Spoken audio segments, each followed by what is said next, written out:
Oui, bonjour à tous. Je suis Solène de Zélicourt, directrice adjointe de l'autonomie à l'ARS Île-de-France. Bienvenue à tous pour ce webinaire sur le développement de la pratique sportive en établissement et services médico-social, et bienvenue en particulier dans cette dernière ligne droite avant les Jeux olympiques et paralympiques. On est à moins de 100 jours des Jeux olympiques et à 120 jours des Jeux paralympiques. Voilà, depuis au moins 3 ans, l'ARS Île-de-France est engagée dans le développement de la pratique sportive des personnes en situation de handicap. D'abord parce que c'est un droit et un enjeu fondamental pour ces personnes, et puis surtout, c'est évidemment un facteur de bonne santé. Ce qu'on constate, c'est que voilà, nos 3 partenariats socles, donc avec le CPSF, avec l'éducation nationale et avec la Ligue des sports adaptés d'Île-de-France sont bien en place. Il y a une bonne dynamique qui s'est installée avec une augmentation des conventionnements dans le cadre du partenariat avec le CPSF, une augmentation du nombre d'établissements enfants labellisés Génération 2024, et puis une avancée également avec la Ligue des sports adaptés d'Île-de-France, puisque aujourd'hui, nous allons être en mesure de vous présenter les résultats, tout d'abord du questionnaire de la pratique sportive en ESMS, et puis vous présenter des ressources co-construites entre l'ARS et la Ligue des sports adaptés d'Île-de-France pour appuyer les référents sport et puis être une source d'information pour les familles et les usagers. Des avancées également au niveau national, puisque la communauté de pratique des référents sport en établissement médico-social se structure. L'ANAP va publier aujourd'hui même des fiches pratiques à leur intention. Je peux te tourner vers le micro si les gens... D'accord, pardon. Excusez-moi, je n'étais pas tournée vers le micro, donc je poursuis. Donc la communauté nationale des référents sport se pratique autour de l'ANAP, avec mi-juin un webinaire de l'ANAP à leur intention, communauté de pratique que l'on ensuite déclinera au niveau régional. Voilà, donc je vais laisser la parole à mes collègues pour animer ce webinaire qui est avant tout un lieu de partage de ressources, d'outils, de bonnes pratiques à votre attention pour développer la pratique sportive en établissement médico-social.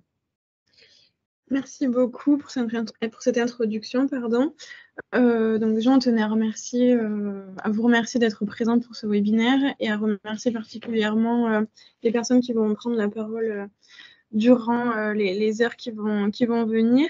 Donc, comme le disait Solène de Zélicourt, ce webinaire s'inscrit dans la continuité des travaux qui ont déjà été faits par l'ARS en lien avec tous les partenaires. Et donc, l'objectif aujourd'hui, c'est vraiment de commencer à outiller les établissements et services médico-sociaux pour développer des projets sportifs. Donc, pour ça, le webinaire va se passer en 2 parties. Une première partie où les partenaires avec lesquels on travaille prendront la parole pour pouvoir vous présenter des premiers outils qui existent. Et dans un second temps, on donnera la parole à différents établissements qui se sont inscrits dans une démarche sportive à titre d'exemple et aussi pour valoriser leurs travaux. Voilà, donc pour commencer, nous allons donner la parole à la Ligue sport adapté d'Île-de-France. Oui. Alors, bonjour à tous, Lise Mossé, chargée de mission chez l'IME l'Oasis. Je m'inscris dans la convention tripartite entre l'ARS et la Ligue sport adapté Île-de-France. Donc, pour commencer le projet, nous avons débuté par un questionnaire pour comprendre la pratique sportive avec un état des lieux. Donc, c'est Ferdinand avec les travailleurs. Alors, il y a un micro, je crois, qui n'est pas coupé. S'il vous plaît, est-ce que tout le monde peut couper ses micros? Sinon, on ne va pas y arriver. Alors, du coup, je disais que c'est un questionnaire sur l'état des lieux de la pratique sportive. Donc, c'est une enquête qui a été mise en ligne entre le 15 novembre et le 22 décembre 2023. Donc, nous avons 149 établissements qui ont répondu, dont 77 ESMS enfants et 72 ESMS adultes, représentatifs des SMS qui impulsent une dynamique sportive dans les établissements en Île-de-France. Dans ce questionnaire, on retrouve différentes thématiques qui sont abordées dans le questionnaire. Le référent sport, l'éducateur sportif ou éducatrice sportive, le partenariat sportif, la pratique sportive, les 30 minutes d'APQ, les équipements sportifs ou infrastructures à destination des ESMS et les ressources et besoins. Donc aujourd'hui, on va faire un focus sur 3 thématiques. Donc c'est les thématiques qui sont en bleu et une synthèse de l'enquête sera proposée et rédigée par la suite. Donc concernant la première thématique, donc on a posé une question qui était avez-vous un référent sport dans votre établissement? Donc dans les établissements pour enfants et adultes, 68% déclarent avoir un référent sport apte à conseiller, à informer leur public sur les différentes offres sportives disponibles.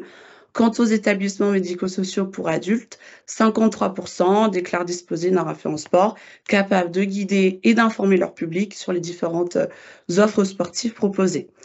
Donc la deuxième thématique, mettez-vous en place 30 minutes d'activité physique quotidienne. Sinon, à quelle échéance seront-elles mises en place?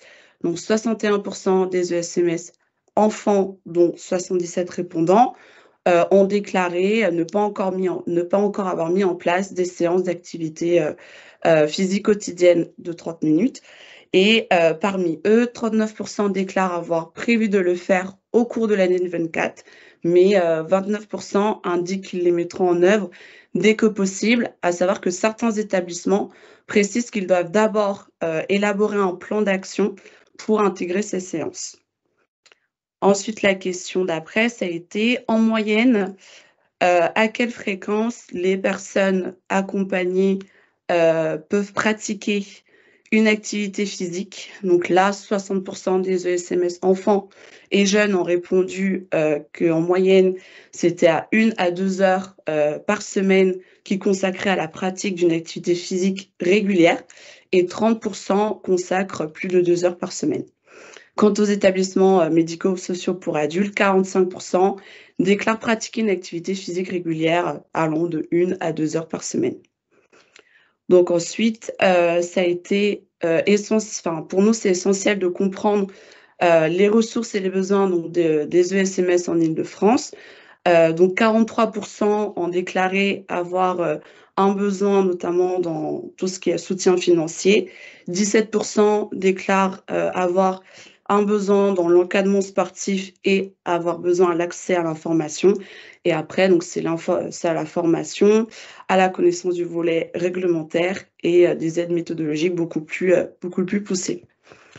Donc, ce questionnaire et cet état des lieux nous ont permis donc de réaliser 3 livrets de communication, donc qui a pour objectif de répondre aux besoins des livrets, des ESMS grâce aux livrets qui ont été donc élaborés en collaboration avec des représentants des publics cibles. Notamment le 8 février 2024, nous avons organisé un premier groupe de travail à la ligne avec les éducateurs sportifs et nous avons envoyé une version numérique des livrets aux directeurs des SMS pour recueillir leur retour et nous leur avons également demandé de pouvoir diffuser les livrets aux personnes accueillies ou accompagnées en SMS et à leurs familles. Donc suite à ce groupe de travail, nous avons décidé de réaliser 2 livrets au lieu de 3 livrets de communication. Un livret à destination donc, des professionnels des ESMS, à destination donc, des référents sport, et un livret à destination des personnes accueillies ou accompagnées en ESMS et à leur famille en version beaucoup plus simplifiée et vulgarisée. Donc, on retrouve dans ces livrets une présentation sur les bienfaits et l'impact du sport, des outils qui répondent aux besoins et aux attentes des ESMS concernant le développement et la mise en place du sport adapté dans leur établissement, des informations complémentaires sur le rôle du référent sport, des informations détaillées sur les 30 minutes d'APQ. Donc, ces livrets, vous les retrouverez sur le site internet de l'ARS, de l'IME Loisis et sur celui de la Ligue Sport Adapté. Et je rajouterais également que, bien que la convention, elle soit essentiellement sur les enfants et les jeunes, les livrets ont été écrits de manière générique pour que la mise en place et le développement du sport adapté dans les établissements répondent également aux besoins des établissements adultes. Voilà. Donc, je vais laisser la parole à Madame Ruel pour qu'elle puisse vous expliquer le rôle du CTF. Oui, bonjour, Julie Ruel, du coup je suis conseillère technique fédérale à la Ligue Sport Adapté Île-de-France. Donc pour faire le lien avec ce qui a été dit avec Lise, nous, le rôle des comités départementaux de sport adapté, c'est de faire un lien entre vous, les établissements médico-sociaux, et les clubs du milieu ordinaire et du sport adapté. Donc on a quand même pas mal de clubs affiliés au sport adapté qui proposent des activités sportives. Et nous, notre but, c'est vraiment de pouvoir créer un lien entre vous et ces clubs. Donc, on met en place les dispositifs sportifs de notre fédé qu'on adapte au niveau local. On favorise du coup le développement du sport adapté à proximité et on peut aussi dispenser des sessions de sport adapté dans l'établissement qui n'aurait pas d'éducateur sportif.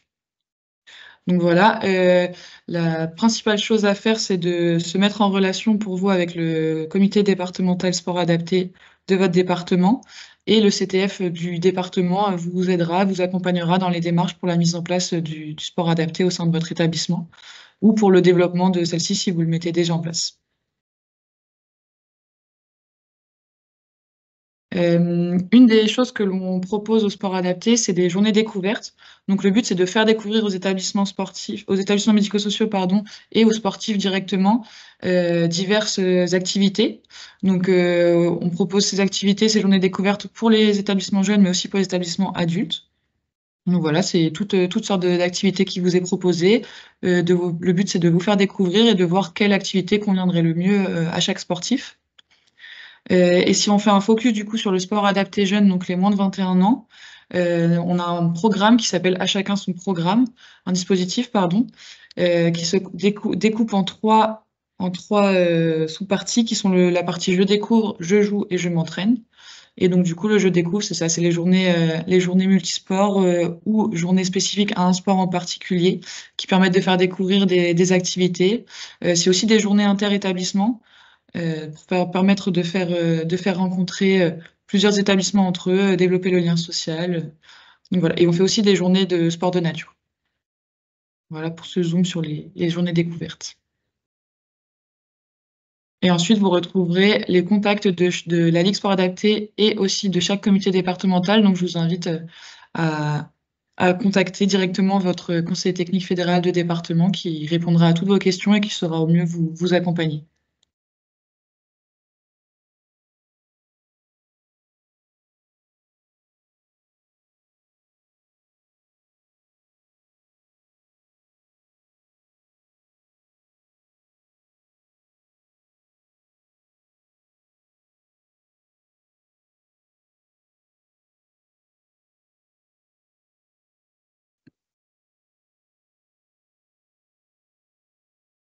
Donc, voilà, pour nous, la présentation a été faite. Je ne sais pas si le micro est allumé de votre côté, mais on n'entend pas. Bonjour, excusez-moi. Vous m'entendez? Oui. Oui. Nabila Djibari du comité régional Île-de-France Handisport. J'ai une question, je crois que ma caméra n'est pas allumée, je vais l'allumer. Voilà. J'ai une question. Nous, on a fait une demande par rapport à nos comités départementaux, donc notamment 93-92, et pour pouvoir intervenir au sein des ESMS. Et effectivement, on n'a pas eu de retour, voire pour certains, selon les comités, on a eu des refus pour les aides. Et ce serait pour savoir si on sera en possibilité de participer à ces projets-là et d'effectuer un petit peu le même système que ferait la FFSA, sachant que nous, on le fait, mais avec les hôpitaux et quelques IEM avec qui on a des partenariats directs. Je pense que le mieux, c'est de laisser la Fédé Handisport vous répondre, du coup, si la question les concerne. Je ne sais pas s'il y a une personne qui est de la Fédé Handisport. Ah, c'est moi, la Fédé Handisport. Excusez-moi.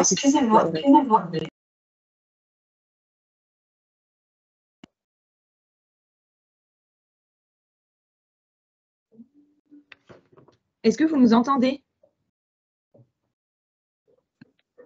Oui. Oui. Bonjour, excusez-nous, on a eu un problème depuis tout à l'heure. On essaye de vous parler. On a prévu un temps de questions à la fin de la première partie. De chaque partie, on organise un petit temps de questions-réponses. Donc, en fait, le but, c'est que toute la première partie, l'ensemble des participants vont pouvoir présenter leur structure, leurs actions, etc. Et on reviendra sur ce petit temps-là à la fin de la première partie et de la deuxième partie. Donc, notez bien toutes vos questions. On reviendra vers vous à la fin de toutes les présentations. Et justement, on allait laisser la parole au comité régional handisport pour présenter sa structure et les actions qu'il propose auprès des établissements également. Merci. Donc bonjour à tous. Je vais me présenter brièvement. Je suis Léo Bonnier, agent de développement pour le comité régional Île-de-France handisport. Et du coup, vous venez de voir ma coordinatrice, donc Nabila. Donc le mouvement handisport en quelques chiffres. Donc c'est à partir des années 1948 que vraiment l'essor de handisport a existé, est né. Donc avec notamment un neurologue qui du coup a mis en place du coup les premiers Jeux internationaux. Et après, c'est réellement à partir des années 60-70 qu'on parle de handisport en France, avec la création notamment de la Fédération française handisport, d'abord en 1963, mais qui s'est du coup appelée Fédération française handisport en 77. D'un point de vue international, on va du coup créer un peu le comité paralympique, du coup en 1989. On va pouvoir passer à la slide suivante, s'il vous plaît. Donc, le mouvement handisport en France est piloté par la Fédération française handisport. Elle a pour rôle principal de proposer une activité sportive adaptée à toute personne présentant un handicap physique ou sensoriel. Et elle va s'articuler autour de 5 pôles. Donc, le pôle développement, le pôle performance, le pôle territoire, le pôle formation et le pôle expertise. Ensuite, si on regarde d'un point de vue régional, slide suivante, top, merci. Donc, on va avoir des comités régionaux. Donc, en Île-de-France, on a le comité régional Île-de-France handisport, qui lui va être divisé en 8 comités départementaux. Il va y avoir environ 211 clubs et associations affiliées et plus de 3589 licenciés. Donc, le comité, le CRIF, donc le comité régional Île-de-France handisport, a pour mission principale d'appliquer les directives nationales, d'organiser, développer, coordonner, contrôler les pratiques des activités physiques et sportives au profit des personnes en situation de handicap, former et perfectionner les pratiquants, mais ainsi que les cadres sportifs aux différentes disciplines handisportives, et enfin assurer la promotion des activités handisport au sein des différents établissements. Voilà, top. Donc, en fonction du handicap et des limitations du pratiquant, on va proposer différentes activités. Par exemple, tout ce qui va être du grand handicap, on va pouvoir proposer de la boccia, de la sarbacane et aussi de la balnéo. Ça dépend de l'établissement et de son matériel. Pour tout ce qui va être déficient visuel, on va davantage axer nos pratiques autour de l'athlétisme, du cécifoot, du goalball et du torbal. Tout ce qui va être handicap moteur, ça va davantage être escrime, basket et tennis. Et tout ce qui va être pratique pour des personnes en situation de handicap sourd, donc davantage du football, des sports collectifs, tennis de table ou même de la pétanque. Suivante. Merci. Donc, depuis maintenant quelques années, la Fédération française handisport a proposé un programme, le programme PEPS. Donc, c'est un programme d'éducation physique et sportive qui est proposé aux professionnels et bénévoles du milieu handicap et du médico-social. Donc, il y a 3 grands objectifs. Le premier, c'est lutter contre la sédentarité institutionnelle et l'isolement, ce qui va permettre le maintien de l'autonomie, maintien de la santé, rééducation fonctionnelle et aussi renforcer les liens sociaux. C'est un dispositif qui accompagne les référents, les éducateurs également. Et du coup, il y a 3 domaines d'intervention de ce même programme, du programme PEPS. Donc, le premier, ça va être du coup tout ce qui va être découverte, donc un peu comme le sport adapté, donc on va venir dans l'établissement et faire découvrir des activités sportives et adaptées en fonction des limitations de chacun, avec différents cycles. On va également proposer des formations auprès des éducateurs sportifs ou même des animateurs de la structure. Donc l'objectif en fait à long terme, c'est qu'ils deviennent autonomes dans leur pratique sportive. Et ensuite, on peut également, du coup, à partir de cela, les faire participer à des journées conviviales, à des manifestations sportives. Donc l'objectif en vrai du programme PEPS, c'est de rendre progressivement autonome la structure et qu'à la fin, il fasse partie du réseau handisport. Il existe aussi, du coup, depuis la période Covid, un autre dispositif qui s'appelle le handisport santé. Et en fait, l'objectif, c'est qu'on va accompagner le pratiquant en situation de handicap, qui peut aussi avoir du coup des pathologies ou des maladies chroniques, dans des pratiques d'activité physique adaptée. Donc là, c'est davantage avec un enseignant à pas. Et l'objectif, voilà, c'est de limiter l'apparition ou l'aggravation de pathologies qui sont déjà présentes en plus de handicap. On va pouvoir passer à la slide suivante. Merci. Donc, au niveau de la licence, donc, il y a une licence établissement qui va permettre la pratique de tous les sports en loisirs dans toutes les structures affiliées et des épreuves programmes jeunes. Donc là, on parle de compétitions qui ne sont pas officielles, donc tout ce qui va être championnat départemental, régional et national, ça ne fera pas partie de ce type de licence. C'est ce qu'on appelle des licences type compétition. Donc le principe pour l'établissement, ça va être de payer 260 € à l'année. Et l'objectif du coup de cela, c'est que plus vous avez d'adhérents dans vos structures et moins ils vont payer cher leur licence. Il existe aussi d'autres types de licences. Slide suivante. Merci. Donc voilà les différents types, les autres types de licences. Donc il y a des compétitions pour les plus de 20 ans, compétitions moins de 20 ans, des compétitions loisirs, des licences loisirs, pardon, des licences cadres, des passeports 3 jours ou des passeports 10 jours. Donc ça, c'est l'objectif, c'est de les faire, de prendre des licences qui sont relativement peu chères et ça leur permet de pouvoir participer à des événements sportifs qui sont organisés par la Fédération française handisport ou par les comités régionaux ou départementaux.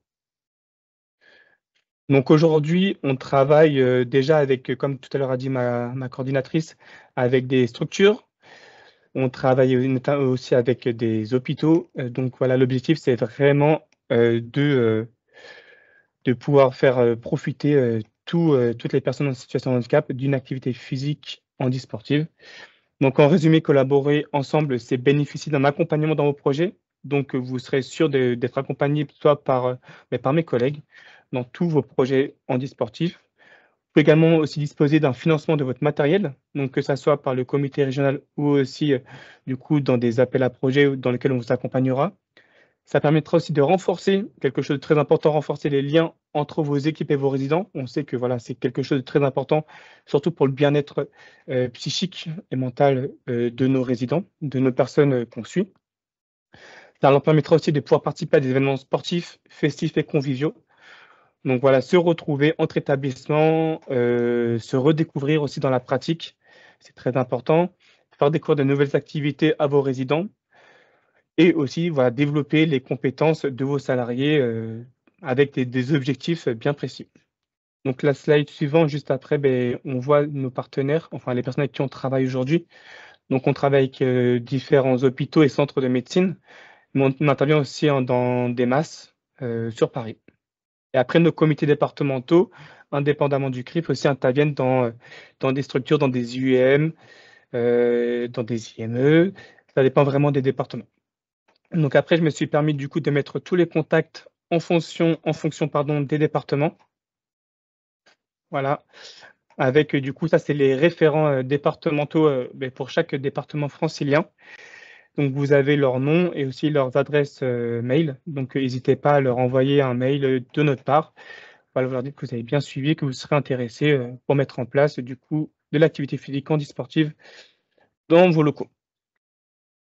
Et donc du coup, à la fin, je me suis permis aussi de mettre le référent à l'échelle nationale. Donc c'est Madame Myriam Legras qui gère du coup tout cet accompagnement dans les ESMS. Voilà, merci beaucoup pour votre attention.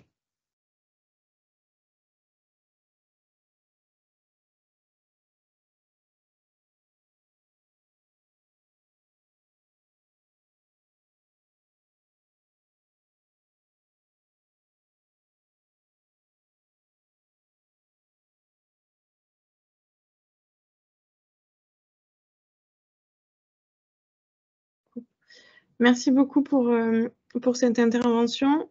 Donc, je le répète, si vous avez des questions, n'hésitez pas à les noter, on y reviendra juste après. Et on va maintenant donner la parole au Comité paralympique et sportif français. Bonjour à tous, donc je suis Thomas Urban, je suis le référent du Comité paralympique sportif français pour la région Île-de-France. Pour ceux qui ne connaissent pas le comité encore, il fédère l'ensemble des fédérations, notamment handisport et sport adapté, mais aussi c'est une quarantaine de fédérations autres qui sont engagées pour le développement de la pratique sportive pour l'ensemble des personnes en situation de handicap. On a, dans ce souci de développement, bien effectivement, au-delà du travail que nous faisons sur le dispositif ESMS et club, donc de mise en lien entre les établissements et les clubs de proximité, on a aussi développé une autre plateforme qui doit permettre finalement, à titre peut-être un peu plus individuel, de trouver le parasport de son choix. Au comité paralympique, on parle de parasport puisque c'est pour la sémantique, c'est le terme qui désigne le sport pour l'ensemble des personnes en situation de handicap, là où le sport adapté concerne le cognitif et le handisport concerne le sensoriel et le moteur.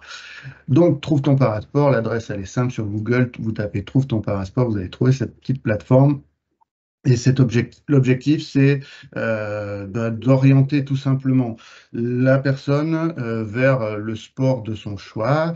Il suffit juste de rentrer quelques informations du type je souhaite pratiquer en compétition, en loisir, peu importe, un sport individuel ou collectif. Si on a éventuellement des contre-indications, pourquoi on veut pratiquer, pour se dépasser, pour avoir du loisir, etc., tout simplement. Voilà, on remplit quelques petites questions, c'est totalement anonyme. La plateforme, à la fin, vous indique les différents sports qui sont possibles parmi la quarantaine de fédérations du comité paralympique. Bien sûr, après, on vous donne les coordonnées vers les différentes fédérations avec un renvoi vers les sites des différentes fédérations pour que vous puissiez trouver le club le plus proche de l'établissement ou le plus proche de l'usager. Cette plateforme-là aussi renvoie vers un autre site qui s'appelle le HandiGuide des sports et que on voulait vous présenter aussi aujourd'hui. C'est donc une plateforme, cette fois, du ministère des Sports, mais avec lequel nous travaillons puisque cette plateforme recense l'ensemble des clubs qui accueillent des personnes en situation de handicap ou en tout cas disposés à accueillir des personnes en situation de handicap, quels qu'ils soient. Cette plateforme permet aussi d'identifier peut-être des fois la déficience qui est accueillie.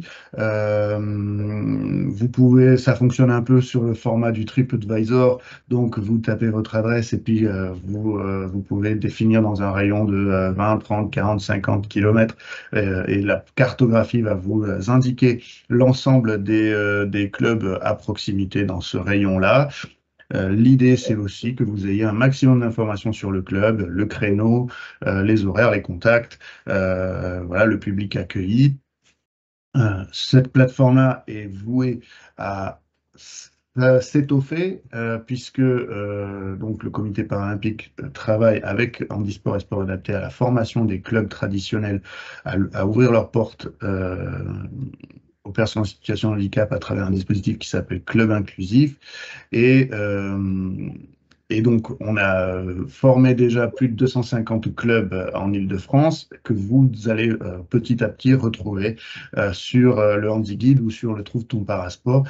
Voilà, c'est un objectif effectivement qu'il y ait de plus en plus de clubs qui se référencent sur ce HandiGuide des sports pour en être vraiment la plateforme sur laquelle vous pouvez orienter les usagers ou en tout cas identifier le club le plus proche de l'établissement si vous souhaitez faire un partenariat avec le club, quelle que soit la fédération, quel que soit le sport, dans un objectif tout simplement de développement de la pratique générale. Voilà. Merci, merci Thomas pour cette présentation des différents outils. On va ensuite continuer avec la Fondation des Amis de l'Atelier.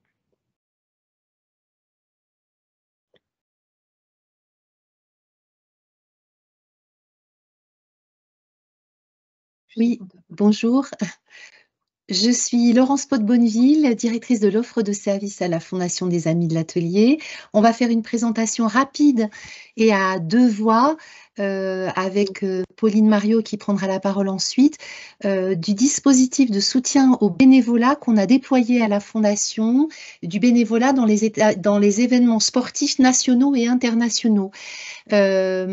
Puisque nous sommes partis du constat que pour inciter à la pratique sportive, un des leviers aussi, c'était de faire mieux connaître l'écosystème du sport et d'encourager aussi le bénévolat des personnes en situation de handicap que nous accompagnons, encourager leur bénévolat dans des événements sportifs.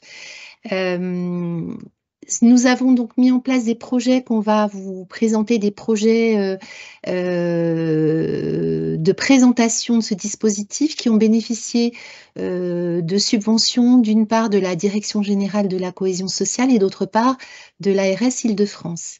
Alors très rapidement, la Fondation des Amis de l'Atelier, c'est un organisme gestionnaire qui accueille et qui accompagne à peu près 4000 personnes, adultes et enfants en situation de handicap, essentiellement handicap mental, psychique ou TSA et TND, dans à peu près une centaine d'établissements de services, mais aussi d'autres dispositifs, par exemple de logement accompagné ou d'emploi accompagné. Et nous sommes essentiellement implantés en Île-de-France et en Nouvelle-Aquitaine, en Haute-Vienne. En 2016, une initiative de terrain a émergé à la Fondation et qui était de se dire que il était tout à fait possible et souhaitable de proposer aux personnes accompagnées de s'engager dans des missions bénévoles et qu'il était important pour elles de pouvoir s'engager de cette sorte pour valoriser leurs rôles sociaux, pour soutenir leur estime de soi et pour les accompagner de manière un peu encore plus volontariste vers l'inclusion dans la cité et en prenant part à diverses actions, qu'elles soient sportives ou de solidarité, qui pouvaient être organisées dans les communes où sont implantés nos établissements et portées par diverses associations qui font appel au bénévolat. Donc le dispositif que nous avons mis en place s'appelle Cité bénévole et il permet de préparer les personnes accompagnées en prenant compte leur rythme spécifique, leur singularité, mais aussi leurs envies, leurs aspirations, leurs goûts et leurs compétences, et pouvoir ainsi permettre que leur mission en tant que bénévole puisse se dérouler dans les meilleures conditions possibles. Et effectivement, ces actions de bénévolat, elles ont un impact extrêmement positif pour les personnes, mais elles sont aussi extrêmement appréciées par les partenaires qui organisent différentes manifestations et qui ont recours à des bénévoles en situation de handicap, ce qui était avant quelque chose qu'elles n'avaient pas forcément l'idée de mobiliser. Voilà. Et donc, dans le cadre du plan héritage 2024 des Jeux olympiques et paralympiques, nous avons proposé d'essaimer ce dispositif Cité bénévole et de mettre en place un petit kit à partir d'outils vidéo pour présenter cette méthodologie et la proposer à l'ensemble de nos partenaires et puis des autres organismes et associations qui accompagnent des personnes en situation de handicap. Et je vais laisser la parole à Pauline pour présenter cette méthode et ses outils. Oui, donc je vais prendre la suite pour présenter plus concrètement les outils de ce kit d'engagement Cité bénévole, qui se décline en fait en deux parties. Le premier axe qui a plus à destination en fait des personnes en situation de handicap elles-mêmes qui souhaiteraient s'engager pour donner envie à ces personnes de s'engager bénévolement. Donc c'est un parcours de sensibilisation en ligne qui est réalisé par Signe de Sens. Et donc, il y a plusieurs parties qui se déroulent là, comme la capture d'écran que j'ai pu mettre. C'est quoi le bénévolat? Qui peut être bénévole? Pourquoi devenir bénévole et comment se lancer? On va aller ensuite sur le site et je vais vous présenter le parcours. Et le deuxième axe, qui est cette fois plus, disons, à destination des professionnels des établissements, avec des vidéos témoignages et des outils adaptés en FALC pour la mise en place du dispositif Cité bénévole dans les établissements. Donc, peut-être comme convenu, si je peux prendre la main pour partager mon écran, comme ça, on va aller voir concrètement les outils. Je partage. Alors, premier outil, comme je vous disais, c'est la plateforme de parcours de sensibilisation créée par Signe de Sens.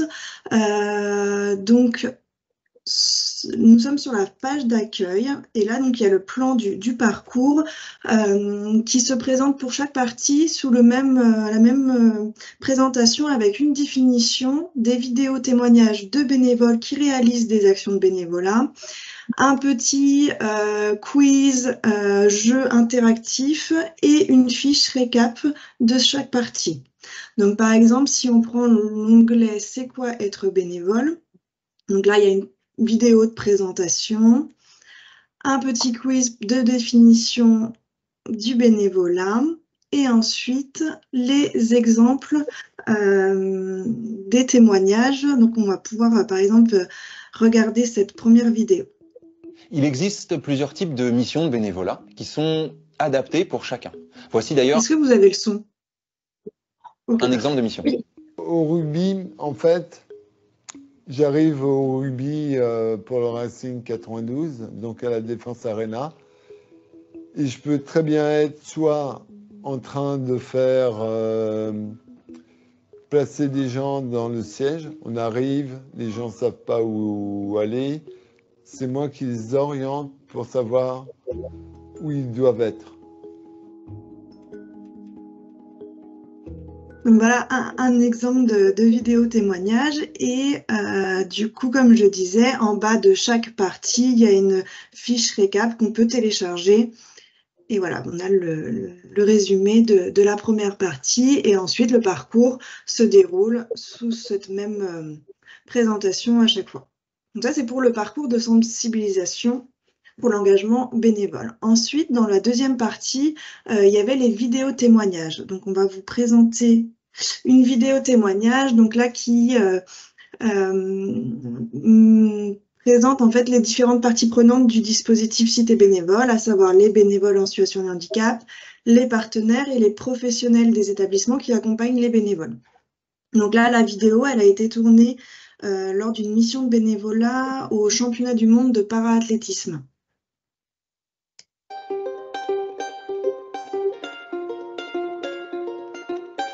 Aujourd'hui, j'accompagne des résidents sur une mission de bénévolat pour les championnats du monde de para-athlétisme au Stade Charletti à Paris.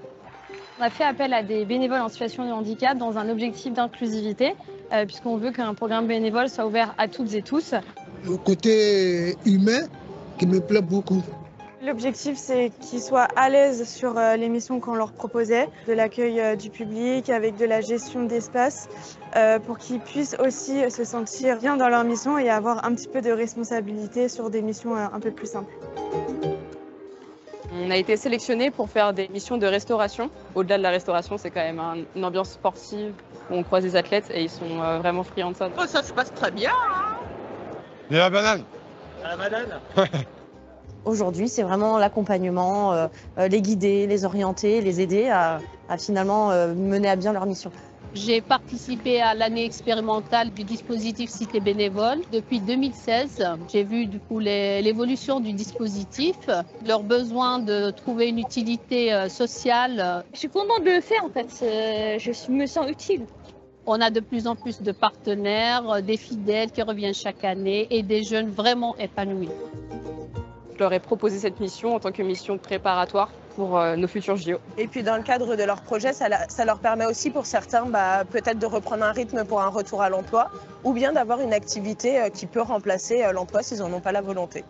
Parce qu'on a aussi un partenariat avec France Bénévolat pour avoir des passeports bénévoles pour que effectivement leur mission soit gratifiée pour aussi que voilà, ils puissent le faire valoir s'ils retournent vers de l'emploi. Et puis ça leur permet de découvrir aussi plein de choses. Là, on vient sur des gros événements, mais on a aussi des partenaires dans la commune, donc ça permet aussi qu'ils puissent s'investir sur la commune.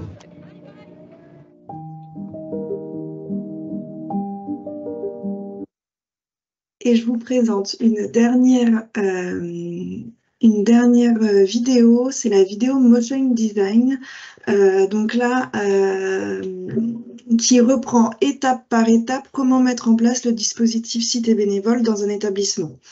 Voilà, c'est une vidéo qui est assez longue, donc je vais juste vraiment vous présenter une partie, une petite minute. Regardons. Étape 1. Identifier des pilotes et définir leur mission.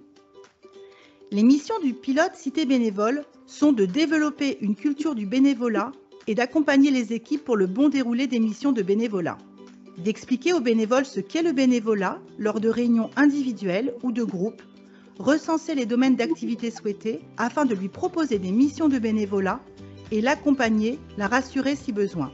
Et enfin, de rechercher des partenaires locaux, les contacter et adapter les missions et horaires avec eux. Étape 2. Comment recenser les bénévoles potentiels? Le recensement des bénévoles se fera lors de temps de rencontres, formels ou informels, ou de temps d'accompagnement. Ces temps d'échange permettront d'expliquer le dispositif Cité bénévole. Si la personne accompagnée est intéressée, elle pourra, si besoin avec l'aide du pilote, remplir la fiche profil, consulter et signer le règlement et remettre son attestation d'assurance. Étape 3. Rechercher des partenaires. La recherche des futurs partenaires est orientée dans les domaines d'activité identifiés par les bénévoles. Dans le cadre de cette prospection et des rencontres, le pilote explique le projet Cité bénévole avec l'aide d'un document de présentation et du guide d'entretien partenaire. Lorsque le partenaire s'engage, il remplit la fiche partenaire, signe la convention et remet l'attestation d'assurance au pilote. À chaque fois que le partenaire propose une mission, il transmet la fiche mission. Un temps d'échange peut être organisé pour bien définir, adapter et sécuriser les missions. Conseil. Bien évaluer les contraintes de mission. Bruit, foule, position debout, horaire, port de charge lourde, mission en binôme ou possibilité d'être accompagné. Étape 4. Voilà, je vais m'arrêter là peut-être pour la présentation. Nous vous conseillons de communiquer auprès des bénévoles. En tout cas, l'idée, c'est de regrouper tous ces outils vidéo et parcours de sensibilisation sur un même site unique. On est en définition de ce site, mais on pourra vous le partager, bien sûr, dès que ce sera finalisé de notre côté.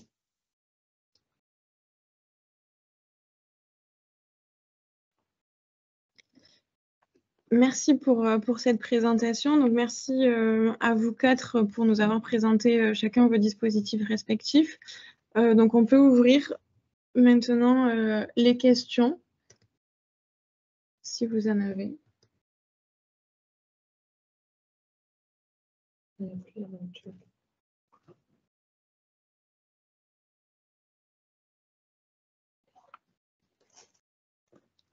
N'hésitez pas à vous signaler, à lever la main ou poser des questions. C'est le moment, j'ai vu qu'il y avait déjà des échanges qui avaient eu lieu dans le chat et des réponses qui avaient pu être répondues. Donc, on se laisse un petit temps d'échange et ensuite, on passera à la deuxième partie de témoignages d'organismes gestionnaires et d'établissements qui portent déjà des projets sportifs. Donc, n'hésitez pas à réagir à ce qu'on vous a déjà présenté en première partie si vous avez des questions.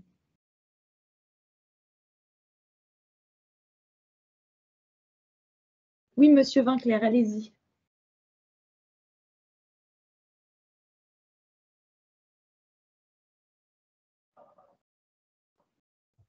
Voilà, vous m'entendez bien? Oui. Oui, excusez-moi. Je tenais à vous remercier pour toutes ces présentations. Donc, je me présente rapidement, Monsieur Vinclair. Donc, je suis référent sport handicap du département de Seine-et-Marne, donc en tant que deuxième casquette. J'avais plusieurs questions. L'objectif de mon poste est bien sûr de développer la pratique parasportifs sur l'intégralité du département. Il est clair que nous avons besoin de communiquer vers le public, qu'il soit en établissement ou à domicile. Et pour cela, on a besoin effectivement de relais. J'entends parler effectivement de cette liste de référents sport dans les établissements spécialisés. Est-ce qu'il est possible d'avoir accès à cette liste, savoir déjà par rapport au pourcentage que vous avez énoncé notamment, la liste des référents qui sont déjà en place pour avoir des contacts très précis, puisque sinon, on fait des demandes vers les établissements, mais on a du mal à avoir des retours et à avoir, j'allais dire, vraiment une personne référente vers lesquelles on puisse travailler sur les actions au niveau du territoire notamment. Donc ça, c'est ma première question. Et une deuxième question, ce serait éventuellement d'avoir aussi alors un référent particulier pour aborder justement cette demande de bénévoles qui sont sur les organisations que le département met en place, ou en tout cas avec nos partenaires. Et il est clair que cela nous touche aussi énormément de mettre en avant les personnes en situation de handicap en tant que bénévoles, comme tout à chacun, parce qu'ils y ont leur place, comme en tant que sportifs, comme en tant qu'acteurs du sport. Donc voilà, la liste des référents sport, s'il est possible de les avoir, vers qui se tourner et comment demander effectivement la participation de bénévoles par le biais effectivement de ce dispositif Cité bénévole qui est vraiment un dispositif très intéressant. Je vous remercie. Je vais peut-être répondre à la première et je laisserai peut-être la Fondation répondre sur la suivante. Alors actuellement, comme vous avez vu, on sait qu'il y a certains, on les a identifiés sur nos répondants. Pour autant, on n'a pas une liste exhaustive de l'ensemble des référents sport actuellement en établissement en Île-de-France. Nous, on est en cours d'identification. Aujourd'hui, elle n'est pas définie, donc partager encore moins, mais c'est une de nos prochaines étapes, c'est de pouvoir justement les identifier comme étant des premiers relais. Mais aujourd'hui, on sait qu'ils sont en train de se mettre en place. On sait que des établissements les ont déjà bien identifiés, ce qui n'est pas le cas de tous. Donc, la première étape pour nous déjà va être de pouvoir les identifier sur l'ensemble des établissements du champ de l'autonomie. Donc là, c'est personnes en situation de handicap et personnes âgées. Donc ça, ce sera déjà notre première étape à nous. Très bien, merci. Et je veux bien prendre le relais pour la deuxième partie de la réponse. En ce qui concerne Cité bénévole, alors deux choses. Au niveau de la Fondation des Amis de l'Atelier, avec grand plaisir, on va faire le lien pour vous mettre en contact avec les pilotes du dispositif Cité bénévole en Seine-et-Marne. Ce que je vous propose tout simplement, si ça vous convient, c'est que vous puissiez nous mettre votre adresse mail dans le chat. Et par ailleurs, dans la mesure où on va essaimer ce dispositif, l'ensemble des autres organismes gestionnaires ou associations qui pourraient s'en saisir, en particulier en Seine-et-Marne, pourront aussi s'organiser, puis vous ont identifié comme un interlocuteur et donc revenir vers vous, puisque l'enjeu de cet essaimage, c'est évidemment que nous ne soyons pas les seuls, et nous ne sommes déjà pas les seuls, hein, mais à mettre en place des actions de bénévolat portées par des personnes en situation de handicap. Voilà. Oui, très bien, je vous remercie. Je vais bien indiquer effectivement mon adresse mail pour pouvoir effectivement que l'on puisse correspondre pour les bénévoles.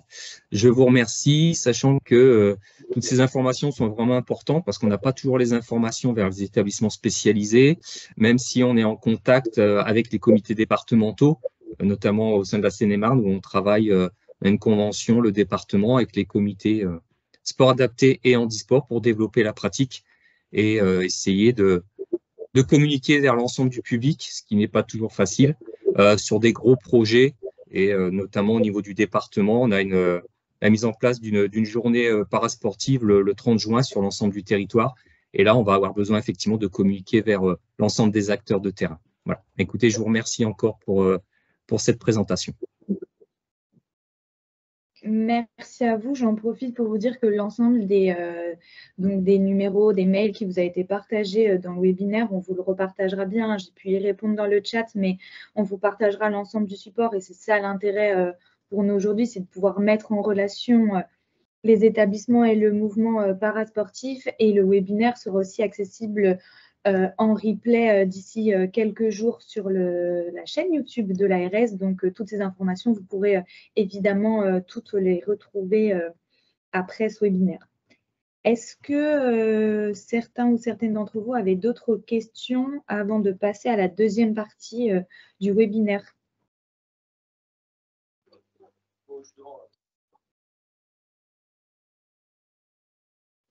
Alors bonjour, moi j'ai effectivement du coup une question s'il vous plaît. Oui.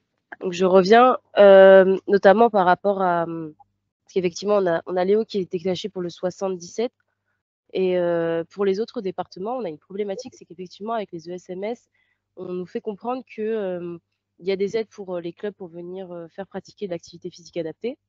Sauf que les clubs parfois ne sont pas disponibles, voire très souvent, et on aimerait savoir si les comités départementaux peuvent intervenir directement sur plusieurs ESMS. Et quand on a fait une demande, notamment pour d'autres départements, donc comme j'ai dit tout à l'heure, 93, 92, on n'a pas eu réellement de réponse, pas de réponse claire. Est-ce qu'on a un process qu'on peut avoir ou essayer d'avoir un référent direct avec qui on peut échanger sur cette problématique? Alors, je pense que vous parlez des établissements. Vous avez du mal à échanger avec les établissements ou les services? C'est ça, exactement. Je pense qu'il n'y a pas de méthode définie et applicable à tous. Je pense qu'il faut que vous vous rapprochiez des établissements et chacun vous répondra comme il le peut, je pense. Après, c'est aussi tout, c'est ce qu'on disait, l'intérêt de ce webinaire, c'est aussi de pouvoir, finalement, nous, le retour qu'on peut avoir aussi du côté plutôt établissement, c'est d'avoir une méconnaissance finalement de comment s'organise le mouvement parasportif, qui sont les personnes vers qui ils peuvent se tourner pour mettre en place une démarche sportive. Et c'est tout l'intérêt de pouvoir présenter ça aujourd'hui, c'est de se dire qu'on l'espère demain, ces contacts, ces personnes ressources, les établissements pourront revenir aussi vers vous et se dire, nous aussi, on veut mettre en place un projet sportif en fonction de quelle typologie de handicap ils peuvent accompagner, se tourneront vers le sport adapté ou le handisport. C'est tout l'intérêt. C'est de dire qu'on avait organisé aussi ce moment-là d'échange. C'est pour rencontrer, j'allais dire, deux mouvements qui se connaissent peu et qui, on l'espère, vont pouvoir travailler ensemble de plus en plus à la suite et se tourner vers vous via les contacts qui ont pu être partagés aussi. C'est tout l'intérêt. Ok, très bien. Et sur des aides financières, est-ce que ces ESMS-là ont des aides au niveau de l'ARS, etc. ou pas du tout pour pouvoir financer ces activités physiques? Oui, nous, on finance dans le cadre de ESMS et Club la mise en relation. Donc, Monsieur Urban en a vaguement parlé, mais on l'avait déjà présenté aux établissements. Il y en a beaucoup qui candidatent. Donc, l'idée, c'est de pouvoir, du coup, avoir un club qui puisse être mis en relation avec un établissement. Après, on a déjà financé également d'autres activités, etc. Mais principalement, on finance à travers le dispositif ESMS et Club. Ok, très bien. Donc, il ne faut pas hésiter. On partage l'information parce qu'effectivement, nous, on a certains ESMS qui ne sont pas au courant de ça et qui sont bloqués par le plan financier. Et si on peut les informer du dispositif, ça peut être bien. Après, n'hésitez pas aussi, sachant qu'on a l'ensemble des établissements qui ont candidaté, ils n'ont pas forcément de club encore aujourd'hui à mettre en relation. On a un ensemble d'établissements qui n'est pas encore conventionné, qui pour autant a candidaté au dispositif. Et le gros travail aussi, c'est de pouvoir trouver un club à proximité qui puisse les accompagner. Donc, de l'autre côté aussi, les clubs, il ne faut pas qu'ils hésitent à se dire s'ils sont à proximité d'un établissement qui a candidaté et qu'ils souhaitent se mettre en relation, c'est aussi ce à quoi sert le dispositif. Mais d'où la problématique, justement, d'où la problématique. Si je prends le cas du 93, il n'y a pas de club de proximité. Donc en fait, la difficulté, c'est de savoir est-ce que nous, on peut faire intervenir des agents du comité départemental et donc, au lieu de passer par le club, avoir par exemple une aide qui peut se faire directement par le comité départemental. Donc c'est peut-être moi qui ai mal posé la question de base, mais globalement, c'est ça l'idée, c'est de se dire, j'ai pas de club de proximité pour le handisport, notamment pour des QPV ou pour des départements très spécifiques. Est-ce que c'est possible de passer par les comités départementaux directement? il n'y a rien qui empêche un comité départemental, je pense, d'intervenir en établissement si l'établissement. Mais l'aide, elle concerne l'ARS et le club, c'est ça? Si je comprends bien. Ah, on ne finance pas le club, nous. On peut financer des établissements. Mais les établissements financent déjà par leurs fonds propres aussi des séances de sport en établissement, font intervenir des éducateurs et des enseignants à pas en établissement déjà. Ok, très bien. C'est un petit peu à la demande de l'établissement, mais il n'y a pas de... Il n'y a pas, je pense, si l'établissement le souhaite, il n'y a pas de... On va laisser monsieur Tom Urban compléter. Oui, pardon. Bonjour Nabila. Salut Thomas. Alors, pour le dispositif SMS et Club, ça s'adresse à des clubs, d'où le titre. Et donc effectivement, les comités départementaux ne sont pas forcément concernés par le sujet. Il peut y avoir du cas par cas sur certaines disciplines, parce qu'effectivement, il n'y a aucun club en Île-de-France qui existe. Je pense à de la boccia, par exemple. Et donc là, ça se discute. Mais normalement, c'est plutôt dans un objectif justement de travailler avec les clubs de proximité, handisport quand il y en a. S'il n'y a pas de handisport, on essaie de trouver une autre solution. Voilà.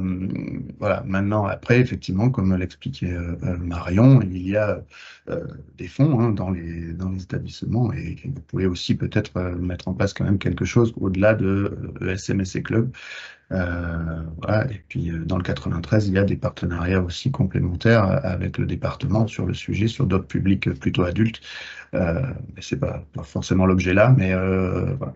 Mais après, à ta disposition, on peut en reparler.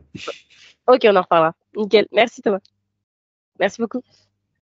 Donc il y avait une autre question, monsieur Autain.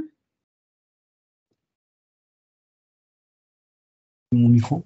Oui, bonjour, monsieur Autain, éducateur sportif à la coordination du sport adapté à l'EPMS de Provins. On a essayé de mettre en place quelque chose avec le service des sports de la commune, qui a tout à fait participé, et j'aurais voulu savoir si, en direction des collectivités territoriales, on peut s'appuyer sur clubs et comités pour avoir peut-être une parole plus officielle. Quand on arrive comme éducateur sportif dans une commune, ça peut bien se passer. Mais est-ce qu'il y a quelque chose qui peut être plus généralisable? Excusez-moi, vous pouvez répéter votre question, monsieur Autain, je ne suis pas sûre d'avoir bien compris. Vous voulez qu'on travaille avec une question qui s'adresse aux communes? Oui, en fait, quand on est un établissement médico-social, moi j'habite à Provins, qui est une toute petite ville perdue au bout de la ligne droite. Il y a 2 clubs pour l'instant, taekwondo et natation, qui sont sensibles à l'accueil du handicap psychique en l'occurrence. Mais est-ce que par le biais d'un comité départemental, il pourrait y avoir une action un peu plus officielle pour aller voir le service des sports et mettre en place en fait un recensement des besoins de formation pour les entraîneurs? Les entraîneurs, quand ils nous voient arriver en tant qu'éducateurs sportifs avec nos formations et nos savoirs, ils sont bien démunis parce qu'ils se rendent bien compte qu'ils ne savent pas faire. Donc je suis sur le recensement des besoins de formation plutôt. Je vais peut-être laisser le mouvement sportif plutôt répondre à cette question. Et je vais essayer d'apporter une réponse. Alors, je pense qu'il y a 2 choses. La formation des clubs, elle existe, elle est à disposition, et d'ailleurs le département de la Seine-et-Marne, je profite qu'il y ait Eric qui soit là, porte une formation club inclusive, 2 sessions cette année sur le territoire. Donc il y en a une bientôt pour les clubs sportifs au mois de mai, fin mai. De ce côté-là, du côté collégien du département. Et puis, Eric pourra peut-être préciser pour la prochaine session de novembre. C'est une formation qui est menée à la fois avec Handisport, avec le sport adapté et le comité paralympique à destination des clubs qui n'accueillent pas encore des personnes en situation de handicap. C'est un dispositif qui s'appelle donc Club Inclusif. Ça, c'est un premier dispositif. Ensuite, sur la formation des éducateurs communaux. Je pense que les comités handisport et sport adapté ont aussi des possibilités de formation, d'accompagnement de ces éducateurs périscolaires et autres au sein des communes pour pouvoir les amener à dispenser des actions sur le territoire. Merci.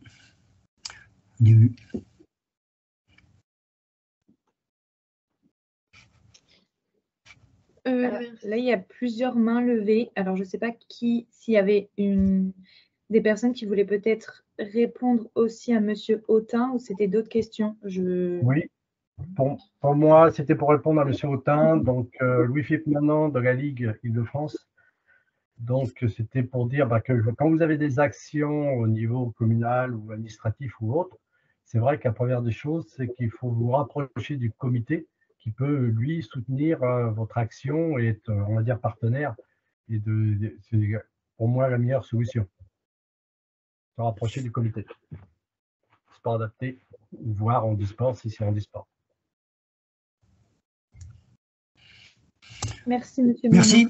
Oui, Monsieur Vinclair, j'aurais pu abonder aussi dans la réponse au niveau du département, si je puis me permettre. Oui. Oui, très bien, merci. Oui, Monsieur Autain, effectivement, comme j'ai dit tout à l'heure, l'objectif du département, c'est de développer la pratique sur l'ensemble du territoire. Et c'est vrai que à Provins, on peut estimer que c'est encore une zone qui est largement à développer. Le travail de mise en relation des clubs vers les établissements, vers le public, mais aussi en lien avec les collectivités, puisqu'au département, on a les conseillers départementaux qui sont sensibilisés par le président comme une politique prioritaire. Donc, il y a aussi des pressions, entre guillemets, en tout cas, le fait d'être le plus attractif possible pour développer sur le territoire. Donc, cette mise en relation vers les collectivités et donc lever les difficultés locales, ça, on peut le faire aussi au niveau du département et c'est une partie de mon travail, je vous en cache pas, qui n'est pas évidente au quotidien, mais que on peut aider les clubs. Quand on parle de se structurer, il y a les formations, il y a le budget, il y a l'aide à la mobilité, l'accessibilité, mais il y a aussi, quand on parle d'accessibilité, l'ouverture sur des créneaux ouverts par les propriétaires d'équipements sportifs et donc les collectivités pour ces nouvelles sections para-accueillantes ou en tout cas dans un espace partagé ou semi-partagé.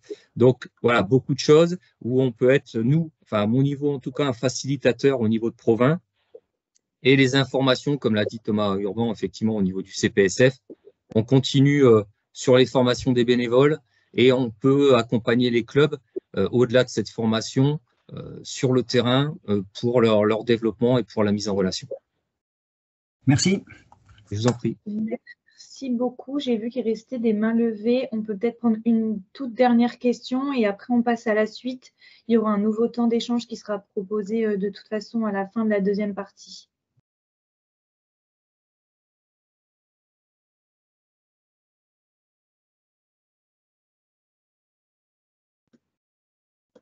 Il n'y a plus de questions, c'est bon pour cette première partie? Si c'est bon pour vous, on vous propose du coup comme présenter une deuxième partie témoignage et partage d'expérience. On a souhaité aussi donner la parole à des organismes gestionnaires et des établissements qui portent déjà des projets sportifs pour aussi déjà les valoriser. On les remercie de participer et on l'espère amener à d'autres établissements à se lancer dans la même dynamique. On va commencer en laissant la parole à Monsieur Guérinière d'AFG Autisme. Oui, bonjour à tous, à toutes. Merci aux ARL Île-de-France de nous donner la possibilité de mettre en lumière notre travail. Donc, moi, je m'appelle Adrien Guérinière, je suis enseignant en activité physique et maintenant chef de projet en activité physique adaptée pour AFG Autisme. Donc AFG Autisme, c'est une association gestionnaire nationale de 70 établissements et services. Si vous pouvez faire dérouler le petit PowerPoint, voilà, super.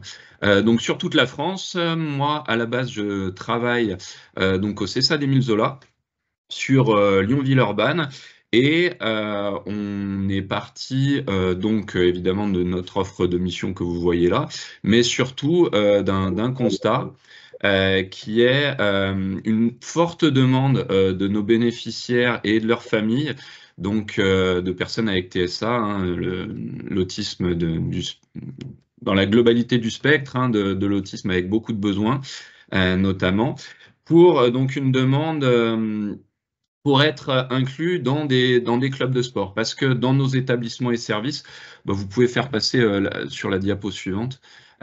Donc dans nos établissements et services, on a déjà bien du travail pour les accompagner dans les murs, mais une des grandes demandes de nos bénéficiaires et de leurs familles, c'est pouvoir également en faire en dehors des temps d'accueil de nos établissements et services.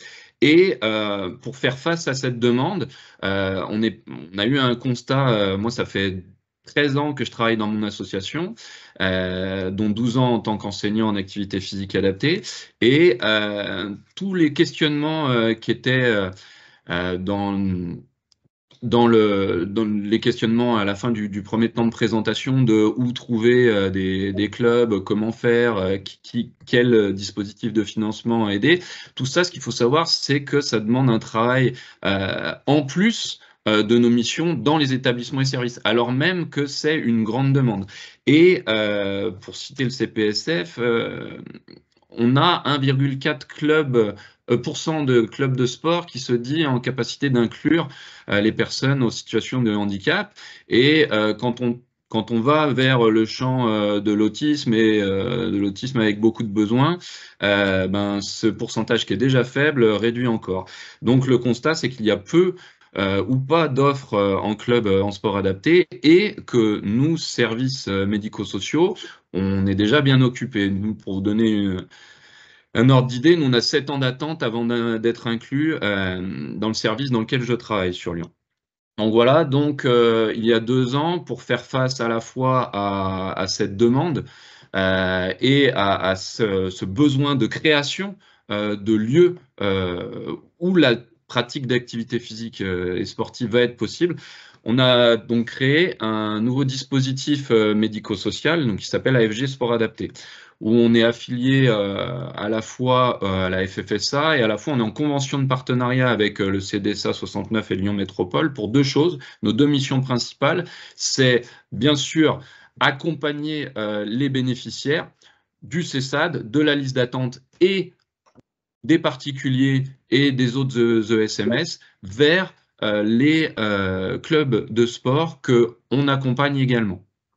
On les accompagne dans de la co-intervention, dans de la supervision et dans une mise en réseau parce que souvent le club va même être en capacité de pouvoir mettre en place un créneau, mais nous ce qu'on souhaite c'est de pouvoir aller plus loin dans l'inclusion. On parlait tout à l'heure de bénévolat, ça c'est des choses sur lesquelles on s'appuie beaucoup pour au quotidien ou de manière hebdomadaire donner une utilité aux bénéficiaires, que si vous voulez la section de sport adapté pourrait correspondre à une ULIS qui fonctionne bien à l'éducation nationale, c'est-à-dire qu'il a sa séance adaptée et puis à travers la séance adaptée, on va créer plusieurs possibilités d'inclusion. C'est pas uniquement faire une séance et retourner dans son ESMS. L'idée, ça va aussi de pouvoir compter sur l'ensemble des temps de vie associatifs d'un club. On entendait effectivement ce monsieur qui plaçait les gens dans son club de rugby, ça c'est des choses qu'on met en place également dans nos clubs partenaires. Et donc moi je voulais également vous parler de cet accompagnement des clubs parce que c'est assez important de comprendre qu'on est vraiment très éloigné effectivement du but premier d'un club de sport, où le but premier, c'est souvent faire de la compétition, essayer d'avoir le plus haut niveau possible, etc. Et effectivement, il y a tout un ensemble de compétences d'encadrement à acquérir. Et ça, depuis les 6-7 ans qu'on crée, nous, des séances de sport adapté dans les clubs, pour ouvrir nos ESMS vers le monde sportif. Ce qu'on a remarqué qui fonctionnait le mieux, c'était de la co-intervention et de la supervision. Le but du jeu, pour nous, ça va être de demander au club, on travaille sous des conventions, et on demande au club un créneau, et également qu'ils mettent à disposition des entraîneurs bénévoles ou professionnels, peu importe, et nous, ensemble, on vient avec les bénéficiaires des sportifs, des personnes en situation de handicap mental, autisme, troubles psychiques, et on fait de la co-intervention et on montre vraiment sur le terrain comment faire. Ça, c'est vraiment ce qui fonctionne très bien pour petit à petit nous désengager et les laisser petit à petit gérer la séance, et puis petit à petit on aide le club à s'affilier à la FFSA par exemple, et puis à également prendre contact avec le CPSF pour avoir des financements. On les met en lien avec les mairies également pour avoir des financements pérennes. On communique là-dessus, et donc petit à petit ça pérennise ces séances adaptées pour éviter qu'elles deviennent des one-shots sur quelques séances ou juste une année. Voilà. On a des beaux exemples de réussite. Si vous pouvez nous montrer la slide suivante. On a fait ça depuis 6 ans avec l'Asvel Basket, où maintenant l'Asvel a 70 personnes en situation de handicap mental, troubles autistiques, troubles psychiques, licenciées sur 4 créneaux d'entraînement, dont 3 à la Tony Parker Academy. Ça, c'est sur mon poste sur Lyon-Villeurbanne, mais on a cette volonté à FG Autisme de diffuser ça sur l'ensemble des territoires où on est, et depuis 2 mois, j'ai pris un poste de chef de projet au niveau national, donc également sur l'Île-de-France. Donc petit à petit, on va se servir de ces exemples de réussite pour créer des exemples sur lesquels on va pouvoir communiquer et donner envie. Voilà, donc c'est notre volonté également de faire ça sur l'Île-de-France. Sur l'Asvel Basket adapté, là où c'est vraiment très intéressant, c'est qu'on a maintenant 2 enseignants en activité physique adaptée qui sont vraiment embauchés par l'Asvel Basket, et on a également une coordinatrice, où ils ont appelé ça Asvel Basket citoyen, qui permet, à travers un projet personnalisé qu'on co-réalise avec eux, de trouver des rôles correspondant aux compétences et aux motivations des bénéficiaires. Donc s'il veut uniquement faire une séance de sport, c'est possible, mais s'il a envie de s'investir de manière bénévole dans le club, il peut également aider à l'encadrement des sections jeunes. On a des jeunes qui passent même des diplômes d'entraîneurs.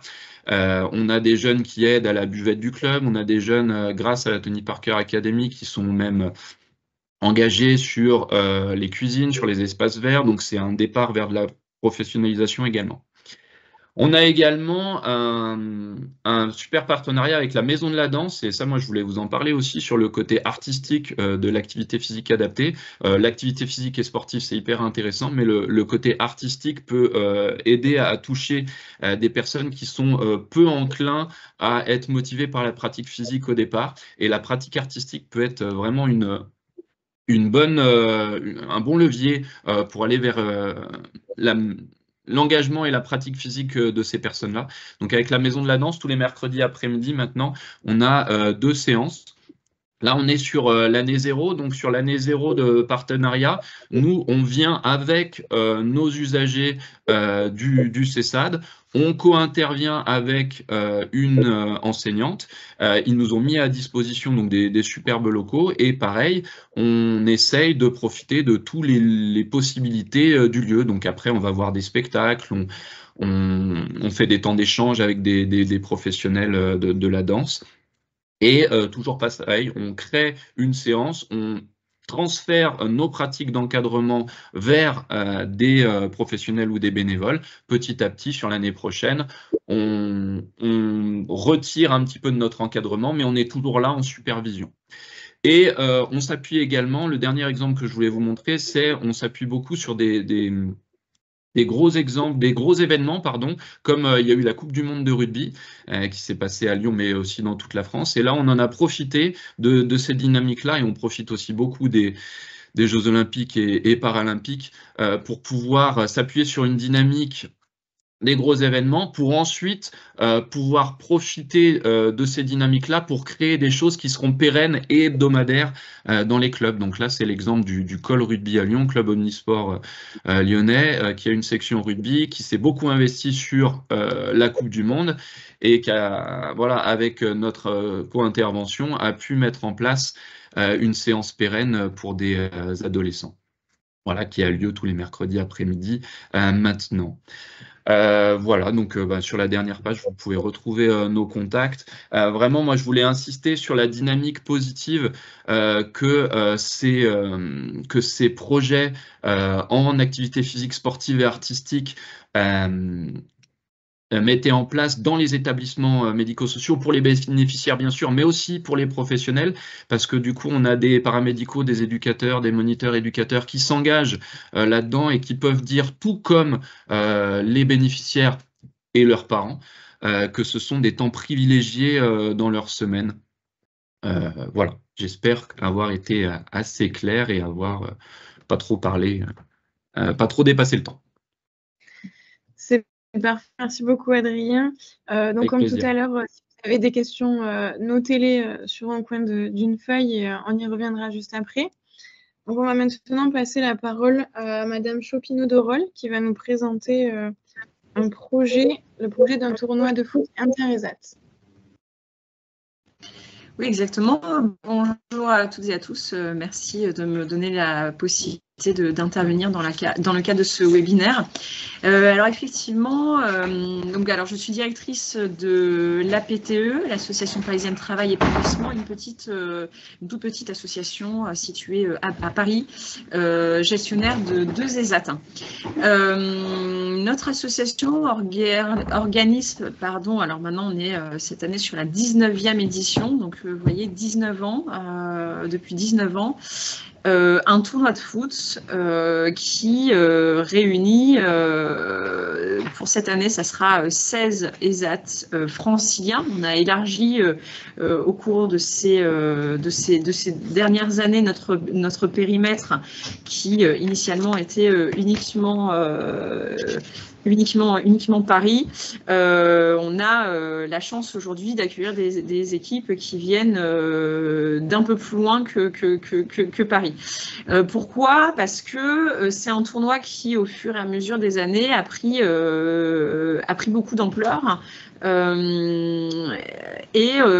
vrai que tous les ans, je suis assez impressionnée par l'engouement des équipes et des autres ESAT qui répondent présents et qui s'entraînent tout au long de l'année pour cette échéance. Alors si on revient un peu à la genèse de l'événement, hein, c'est pourquoi créer un tournoi de foot.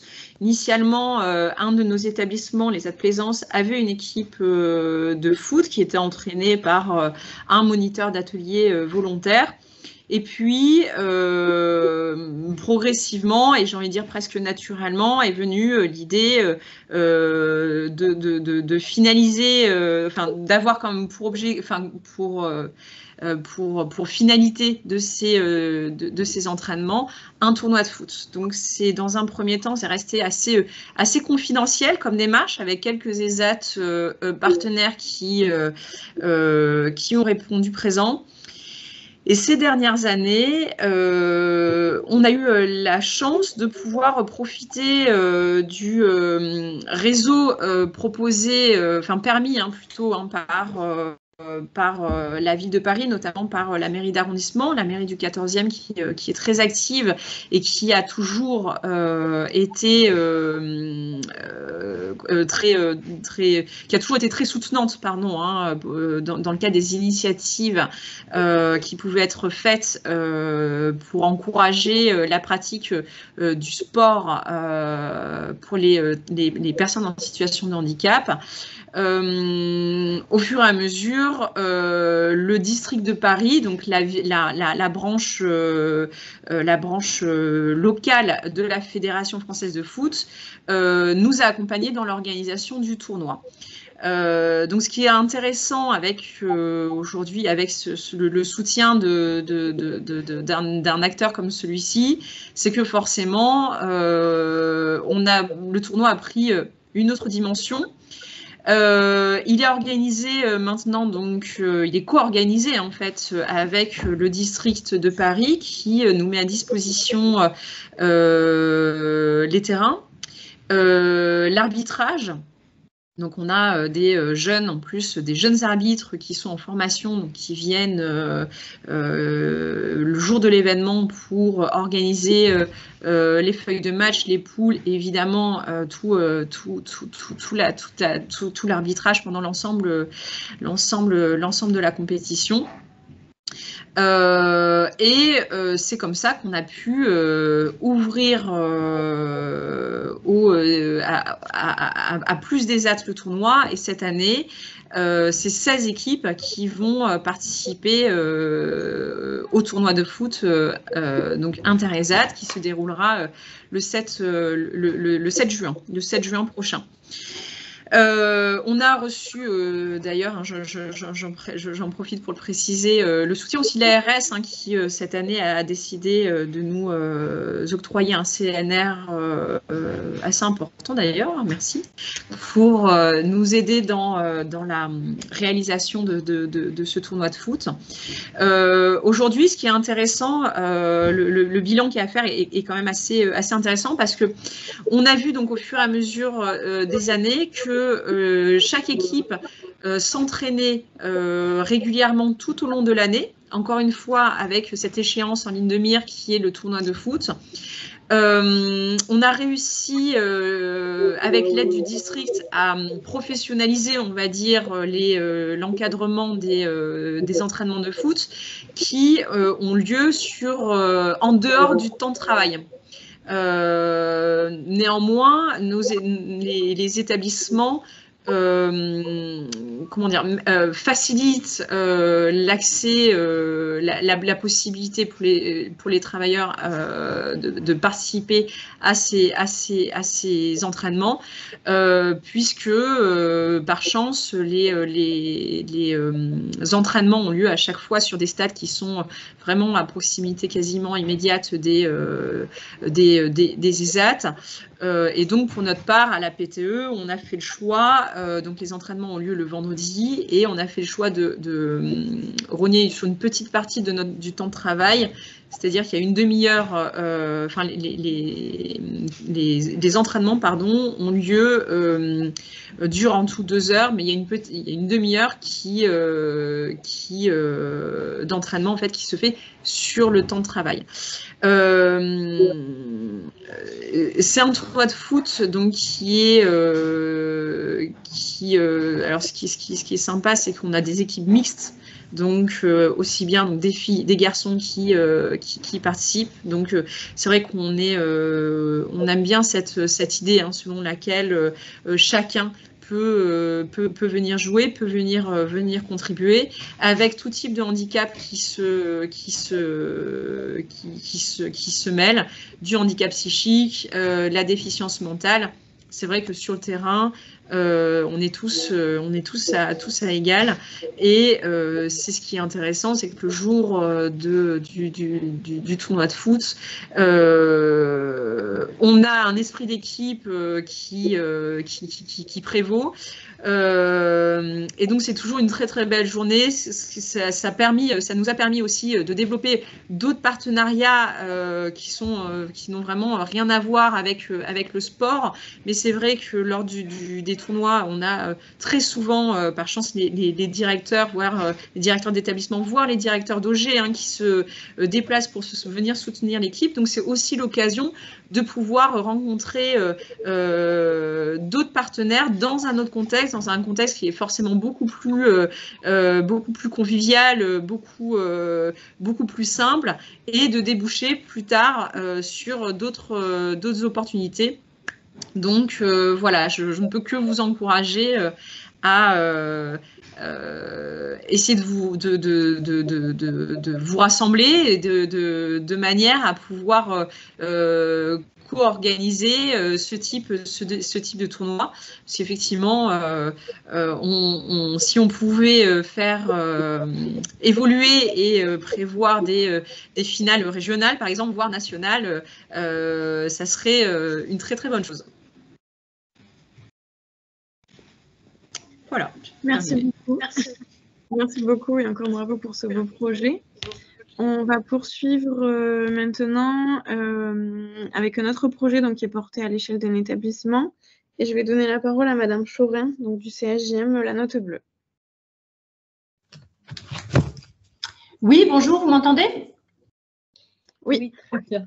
Oui, très bien. Donc, Madame Chorin, je suis avec deux collaborateurs, Anne-Valérie Péricois et Benjamin, qui est présent avec nous, donc qui est référent en sport adapté, hein, et Anne-Valérie qui est animatrice, mais également CESF, et tous les deux portent énormément, en fait, au sein de notre établissement, tout ce qui est autour du sport adapté. Donc, le CHJM, moi, je dirige c'est un SAMSA qui s'appelle La Note Bleue, situé dans le 12e à Paris. Et nous intervenons sur l'ensemble, nous accueillons des personnes qui sont des adultes résidant principalement à Paris, donc qui sont atteints de cérébrolésions, donc cérébrolésions acquises, âgées entre 18 et un petit peu plus de 60 ans. On a une capacité d'accueil de 25 places et on intervient en semaine. Donc, nous appartenons à la fondation Partage et Vie, qui a plus d'une centaine d'établissements sur le national, principalement des EHPAD, mais évidemment, nous sommes également sur le champ du handicap et nous représentons aujourd'hui le champ du handicap. Moi, je remercie l'ARS également de nous avoir sollicité pour un petit peu parler de notre expérience de la pratique sportive adaptée, puisque en fait, nous, on a une équipe pluridisciplinaire.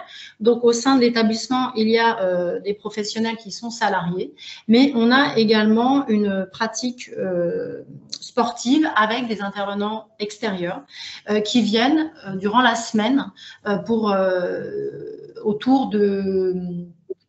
d'ateliers. Donc, on a ce qu'on pratique en interne. Donc, effectivement, il y a de la danse, de la boxe, de la remise en forme, il peut y avoir du yoga. Tout va dépendre, en fait, des périodes, hein, puisqu'on change les plannings. Ça peut être tous les 6 mois, tous les ans. On s'adapte aussi et à leurs projets et leurs besoins. On a mis les échecs également, parce qu'on pratique aussi les échecs au sein de l'établissement. Donc, je rappelle vite fait les objectifs qu'on connaît tous, c'est une amélioration de l'état cognitif, de l'attention, de la concentration, le raisonnement, l'entraînement à se souvenir et la motricité fine. On a donc beaucoup d'ateliers sur la semaine qui se passent en interne et effectivement, on a beaucoup développé également et on va continuer à le faire puisqu'on rencontre de nouveaux partenaires assez régulièrement, comme là, on va travailler, on va essayer de faire une convention avec l'Apollo Sporting Club pour travailler la boxe, que ce soit au sein de l'établissement pour les accueillis et les personnes, les usagers que nous accueillons, en fait, qui eux-mêmes ont plus de difficultés pour aller sur l'extérieur et développer énormément aussi sur l'extérieur et pouvoir avoir un créneau, typiquement avec l'Apollo Sporting Club, au sein de leur club sur l'extérieur, en lien avec ce qui a déjà été présenté par Monsieur Urban, ESMS et Club. Je vais laisser la parole à mes collaborateurs sur tout ce qui est justement la pratique sportive adaptée en externe. Bonjour. Alors, on a parlé de pas mal de choses en interne. Pour ce qui se passe à l'extérieur, donc vous avez la magnifique slide. On a un partenariat avec l'AICV, qui est l'animation, qui fait une animation de vélo adapté pour tout type de public, tout type de structure. Nous, c'est essentiellement, ils accueillent également des enfants ou des personnes lambda qui n'ont aucun handicap, mais on a réussi à avoir un créneau avec eux depuis de nombreuses années. Donc, tous les jeudis matins, on va faire un tour au bois de Vincennes avec tout type d'objectifs en lien avec la cérébrolésion ou pas, ou simplement l'activité physique, et c'est bien fait. On a un partenariat depuis plusieurs années avec la Fédération française de voile.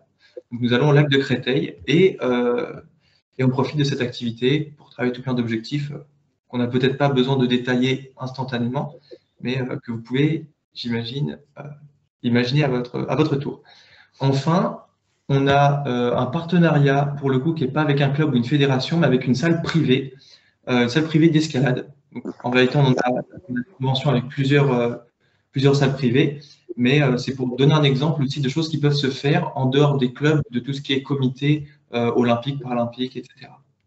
Escalade. Oui, donc là, pour le coup, c'est l'escalade, mais des entités privées peuvent également être l'objet de partenariats.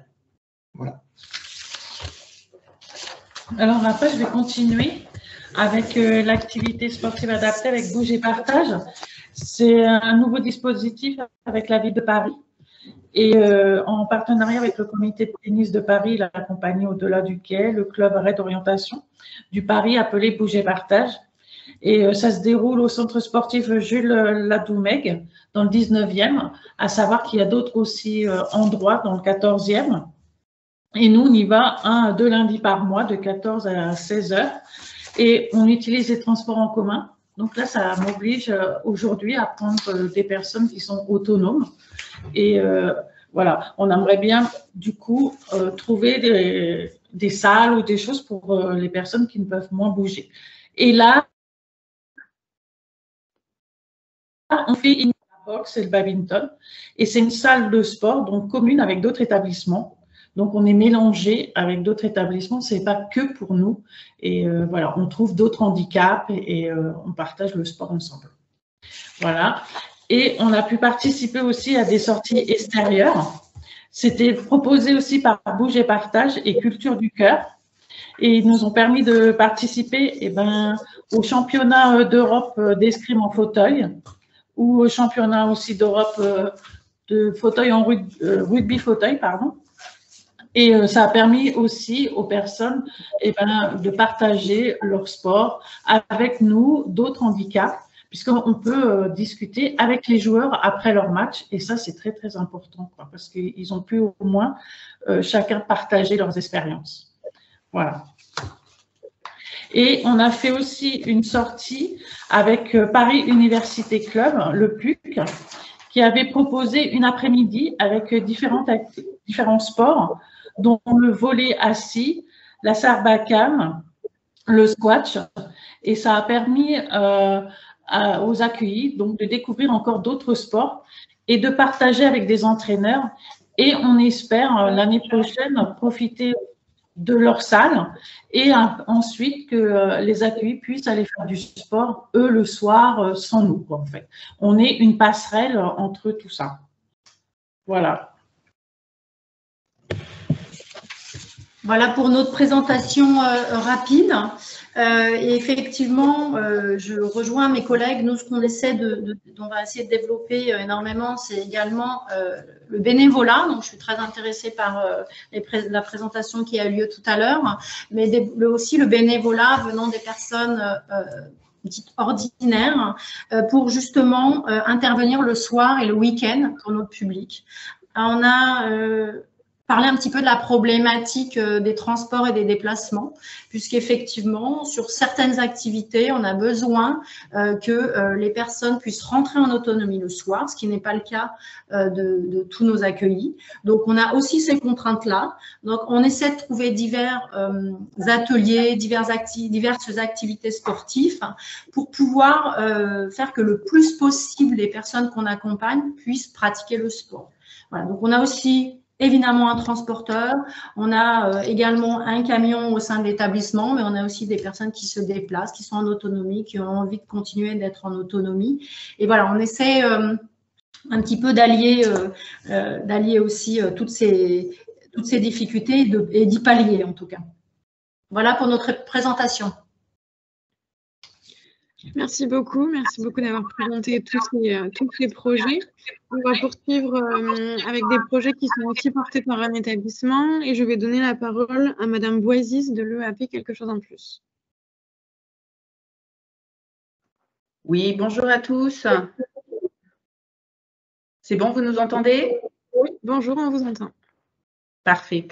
Donc nous allons vous présenter des pratiques sportives au sein d'un établissement polyhandicapé. Donc nous sommes deux. Il y a donc l'enseignante Cécile André qui prendra la relève de la présentation et moi-même qui suis Christelle Bozis, la directrice de l'établissement.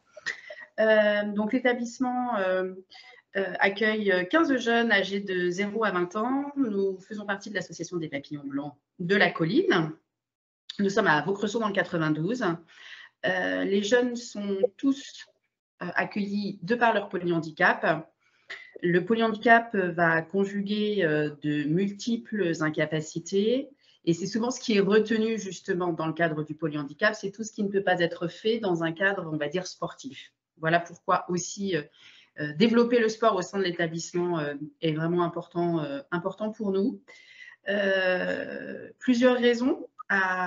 Autre que celle que je viens déjà de vous dire. Donc, l'idée de développer le sport, c'est de pouvoir maintenir et augmenter les compétences physiques qui sont de fait défaillantes ou en tout cas très en difficulté chez les enfants que nous accueillons.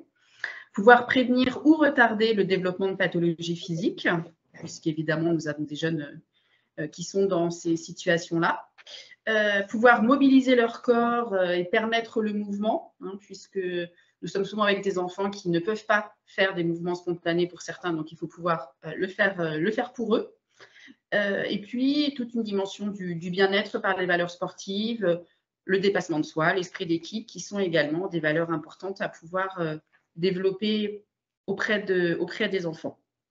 Donc, je vais laisser Cécile, l'enseignante, qui va pouvoir développer la pratique sportive en lien, entre autres, avec justement l'éducation nationale.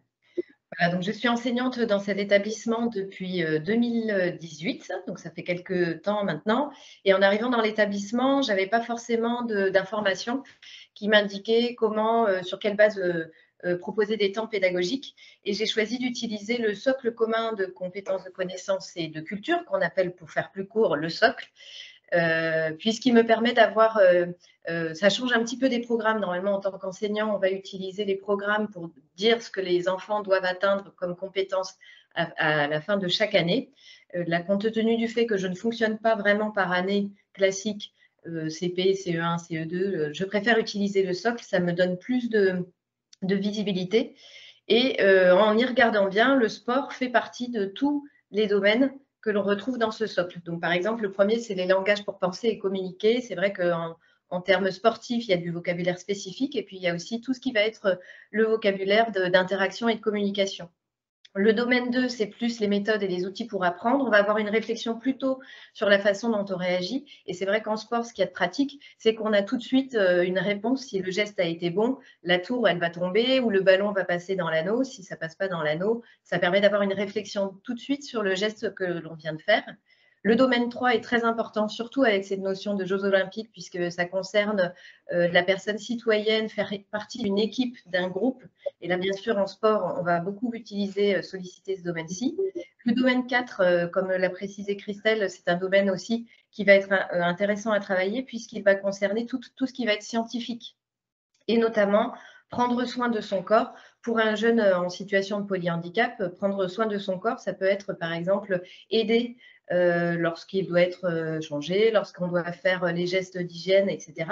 Et aussi pouvoir comprendre l'intérêt d'avoir une pratique sportive pour pouvoir connaître l'ensemble de son corps, puisque certaines personnes en situation de polyhandicap peuvent avoir une vision morcelée de leur corps. Là, c'est vrai que le sport, ça permet de les rassembler aussi autour de leur corps et de leur entité. Et le domaine 3, ça va être les représentations du monde et de l'activité. Donc, on va être aussi sur du repérage dans le temps, dans l'espace. Donc là, avec les Jeux olympiques, on fait le décompte. On parle beaucoup de l'ouverture des Jeux olympiques bientôt. Donc, tous les élèves de l'établissement, les 15, tous les jeunes de l'établissement sont considérés comme des élèves que je vois en classe ou sur leur groupe. Et je leur propose différents ateliers, ça peut être des jeux de société ou des activités plus sensorielles et beaucoup d'activités sportives.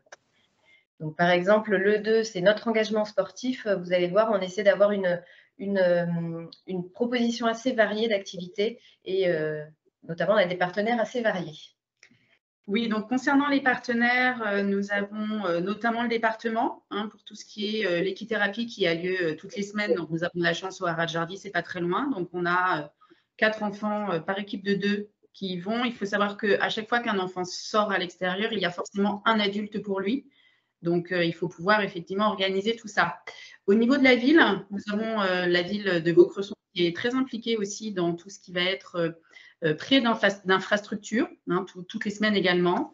Donc là, nous allons dans un gymnase où il y a plusieurs salles et notamment une salle dite d'agré avec beaucoup de matériel, mais vous verrez par la suite dans le PowerPoint ce qu'il en est. Nous avons participé justement à la semaine des Jeux Olympiques et Paralympiques avec la ville de Vaucresson. Donc, il y a eu plusieurs événements et entre autres, nous avons participé à une course de relais, donc avec des enfants du primaire. Il y a également des temps avec l'école et les centres de loisirs puisque nous venons d'ouvrir une unité d'enseignement pour élèves polyhandicapés avec l'idée de pouvoir développer en lien avec les enfants de l'école, eh bien justement tout ce qui a trait au sport. Nous avons du coup avec cette UEP un développement accru de l'inclusion sociale et puis différents événements ponctuels au sein des centres de loisirs aussi, puisque j'ai parlé de l'unité d'enseignement, mais bien sûr c'est aussi au niveau des centres des loisirs où certains enfants vont tous les mercredis matins. Et puis les établissements à proximité, donc là, ça va être d'autres établissements de l'association ou d'autres associations qui sont à côté. Donc on a accès comme ça à Bassin pour faire de la balnéothérapie et puis également à des baignoires balnéo. Donc là, effectivement, comme le nom l'indique, c'est juste pour un enfant qui est dans une situation avec un professionnel et il n'y a que l'enfant qui est dans la baignoire, alors que dans le bassin de balnéo, évidemment, il y a les... Vous pourriez la rappeler ou je lui demande de vous rappeler parce qu'elle est sortie là à la cantine. Un micro qui est ouvert. Voilà, merci. Donc voilà pour les partenaires. Sur la diapo suivante, vous allez voir, on a quelques photos de nos succès, on va dire nos participations à la mairie. En fait, n'hésite pas à nous appeler dès qu'ils font un événement sportif. Et donc, nos jeunes aussi participent. Voilà, il y a des remises des médailles. Et ce que je voulais vous montrer par la suite, c'était notamment sur la diapo suivante, on a participé à la semaine olympique et paralympique. Donc, les centres de loisirs nous ont conviés à utiliser les structures qui sont déjà développées pour les enfants. Donc là, on voit un jeune sur une structure prêtée par la mairie. Et puis, ce que l'on voulait vous montrer aussi, c'était l'emploi du temps qui est assez particulier. Donc, il y a du sport tous les jours. Ce n'est pas du sport forcément pour tous les jeunes, mais c'est pour un groupe d'enfants. Donc, en classe, on parle de sport. Ça, c'est dans le cadre du projet des Jeux Olympiques. Mais il y a aussi des temps d'équithérapie. J'ai mis les jeux de société. On parlait des échecs tout à l'heure, mais pour des élèves en situation de polyhandicap, savoir bien lancer un dé, c'est aussi déjà un petit peu de sport. Donc, je l'ai laissé ici. Voilà, donc ils font quand même du sport régulièrement, puis je vous parlerai tout à l'heure de 2 pratiques sportives en particulier. Et donc on a aussi un projet des Jeux Olympiques. Sur la diaporama suivante, vous verrez, on a donc forcément utilisé un logo pour pouvoir le mettre dans l'emploi du temps des jeunes. Ils ont des troubles autistiques, donc ça permet aussi de faire du repérage dans le temps. Et le projet des Jeux Olympiques n'était pas forcément sur la pratique, on va dire, avec une question de performance, on était plus dans les valeurs de l'olympisme, faire équipe, etc. Donc ça, c'était les objectifs que nous avons travaillés. Nous avons, par exemple, rencontré la Frige, la petite mascotte. Et sur la photo d'après, vous allez voir, il y a une photo d'un jeune avec la Frige, mais ça, c'est déjà une rencontre assez particulière. Les jeunes, des fois, peuvent avoir des troubles sensoriels. Donc, rencontrer du matériel nouveau, c'est déjà toute une histoire. Mais vous voyez que le petit Lucas est particulièrement content de rencontrer cette Frige qui a été sélectionnée. On a pris le symbole paralympique, puisque ça permet de faire du lien aussi avec les équipements qu'ils ont, puisque certains jeunes ont des attelles aussi. Et puis, j'ai développé, pour pouvoir travailler les cultures avec les jeunes, des fiches qui vont apparaître sur la diapo. Donc là, il y a une petite sélection, mais il y a 20-25 pays qui ont été choisis en fonction des attraits des jeunes, de l'actualité, et puis aussi des pays d'origine des familles qui m'ont conseillé à chaque fois un artiste et un sportif. Et il y a aussi donc un petit QR code pour écouter les hymnes, parce que j'ai une jeune qui adore la musique des hymnes, et on parlait à chaque fois des drapeaux, la localisation dans l'espace du pays, est-ce que c'est loin, est-ce que c'est pas loin, est-ce qu'il parle français, est-ce qu'il parle pas français, pour faire du repérage dans le temps. On a eu la chance aussi d'accueillir une exposition, qui est l'exposition Sport et Citoyenneté, qui était livrée sur des affiches. Là, le plus grand élément important, c'est que ces affiches sont restées presque 2 semaines sans être complètement déchirées, ce qui est déjà un bel effort. Et ça permettait de faire du lien avec des grands sportifs olympiques et paralympiques depuis plusieurs années. Maintenant, je vais vous présenter 2 pratiques sportives en particulier, assez rapidement, parce que le temps passe vite. La première, c'est l'expression corporelle qu'on fait tous en petits groupes. Si vous pouvez passer à la diapo suivante, le vendredi matin. On ne va pas aller dans une pratique académique de la danse qui va être de produire, de reproduire, de transformer, puis après de présenter sous forme de spectacle. Mais là, ça va être d'utiliser presque les mouvements des jeunes, les mouvements naturels, donc ils sont sortis de leur fauteuil, de leurs attelles, et on va s'inspirer des fois des mouvements, des stéréotypies, que d'autres fois on a tendance à essayer de limiter, c'est-à-dire tous les mouvements un peu dont eux ils ont besoin, mais qui nous paraissent nous un peu comme des mouvements parasites, pour les utiliser et voir comment on peut les transformer, voir s'ils peuvent interagir entre eux, s'échanger des mouvements. Et on termine toujours par un moment un peu de relaxation pour faire du lien aussi avec ce qu'ils ressentent intérieurement. Et très rapidement, je vais vous présenter la deuxième activité que l'on fait le jeudi après-midi, qui est le parcours sportif. Et là, ça se passe soit dans l'établissement, soit à l'extérieur. On utilise les infrastructures de la ville, ça peut être les parcs, les jardins ou la salle des agrès qu'on va voir en photo. Et aussi, on peut aussi aller dans d'autres endroits au gré de nos besoins. Et là, il y a juste à faire défiler les photos, si vous voulez bien.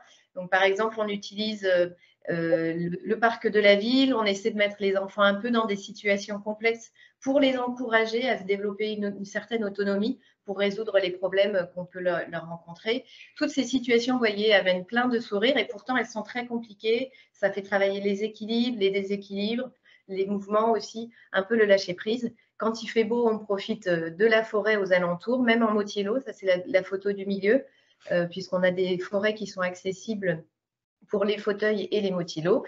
Et on peut aussi proposer, lors des semaines de loisirs, des activités comme le bowling, qui seront là adaptées avec le système qui est proposé par l'établissement. Et donc, les activités en salle ne sont pas très complexes, vous le verrez sur les photos suivantes. On sort du matériel de gymnastique, on essaie de proposer à chaque enfant un accompagnement individuel pour le faire progresser sur un parcours, et on termine toujours par un moment plus collectif d'échange, de retour sur ce que l'on a vécu. Là, vous voyez sur la photo qui est complètement à droite, tout à l'heure, il y avait le petit garçon, il tenait une balle vibrante.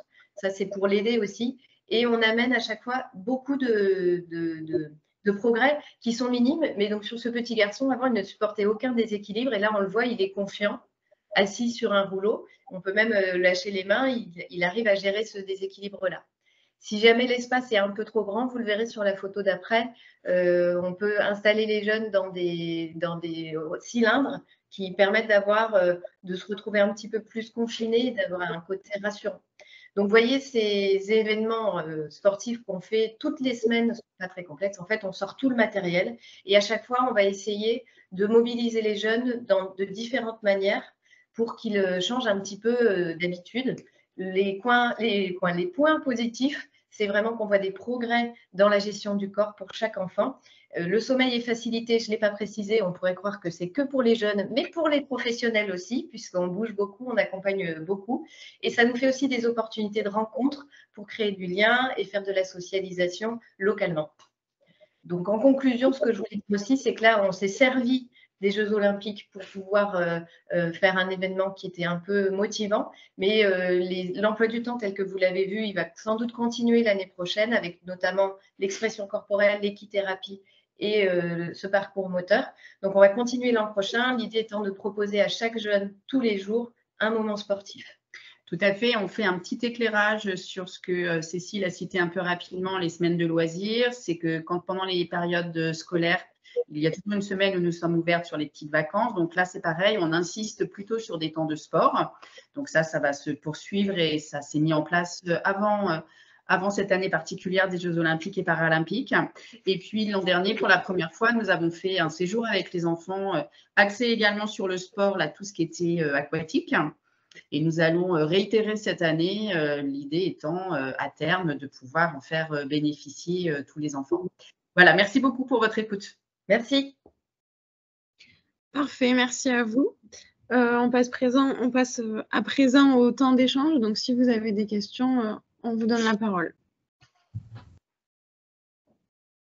Je crois que M. Autain voulait poser une question. Oui, en fait, je ne veux pas poser une question. J'aurais voulu continuer un témoignage qui montre le partenariat qu'il est possible d'avoir, en l'occurrence, course d'orientation et Institut géographique national. Je ne sais pas si je peux avoir une caméra qui peut filmer ce que je peux vous montrer. C'est un autre exemple de collaboration. Je ne sais pas si c'est visible ou pas. Alors, je peux vous donner la main, comme ça vous allez pouvoir partager votre support si vous voulez. Oui, alors caméra. J'essaye d'activer la caméra, ça n'a pas l'air de fonctionner. C'est dommage parce que le visuel est important. Non? Vous avez la main normalement, Monsieur Autain, donc Oui, alors je ne sais pas s'il faut activer la caméra, j'imagine, mais ça n'a pas l'air de fonctionner. Non, vous pouvez cliquer sur partager qui est en haut de votre écran. De votre écran, normalement, vous allez pouvoir. Oui. Partager via la messagerie par défaut ou copier le lien de la réunion. Écoutez, vous souhaitez nous montrer via votre caméra un support ou le diffuser Non, en fait, les deux. J'aurais voulu montrer le support que j'ai dans les mains. Ça consiste en une plaque métallique avec une lettre d'alphabet qui est fixée sur les parois, sur l'ensemble d'un stade à Provins. Il y a une centaine de plaques qui ont été posées. Et ces plaques servent à faire de la course d'orientation. En fait, je suis parti d'un constat avec une expérience éducation nationale sur des autistes qui faisaient de la course d'orientation. Et j'ai constaté également que mes collègues en EPS, avec lesquels je travaille régulièrement sur le stade de Provins, passaient un temps fou avec leur vélo à aller poser les balises. Donc, grâce à une entreprise qui nous a fait cadeau de 4 séries d'alphabet de A à Z, j'ai posé des plaques aux 4 coins de la plaine des Jeux, mais j'y ai incorporé en plus de ça du braille, ce qui fait qu'on se retrouve avec une double lecture de handicap, enfin une double possibilité d'utilisation, pas spécialement à destination des personnes non-voyantes ou malvoyantes, car arriver à formaliser, à formater, je ne sais pas comment on dit, à modéliser un espace pour que des non-voyants puissent se déplacer sur un terrain de rugby, un terrain de foot, une piste d'athlétisme de 4 hectares, c'est très compliqué. Je suis en relation néanmoins avec l'Institut géographique national pour arriver à faire quelque chose qui serait utilisable pour tout le monde. Voilà, c'était juste dommage qu'on n'ait pas le visuel. Voilà, merci en tous les cas. Ben, merci beaucoup pour ce témoignage. Ça servira certainement à beaucoup d'entre nous. Et puis, si vous voulez mettre un lien dans le chat sur lequel on peut retrouver tous vos propos, n'hésitez pas. Oui, n'hésitez pas à nous le partager à notre mail où vous avez reçu l'invitation. On pourra l'incorporer au support global qu'on va vous présenter, qu'on vous a présenté. On va le repartager à l'entièreté des personnes présentes. Donc, n'hésitez pas à nous le partager. On pourra le faire suivre au support global, Monsieur Autain. Merci. Est-ce que les témoignages appellent à d'autres questions, à d'autres réflexions, ou même, comme M. Autain, peut-être juste des retours? N'hésitez pas.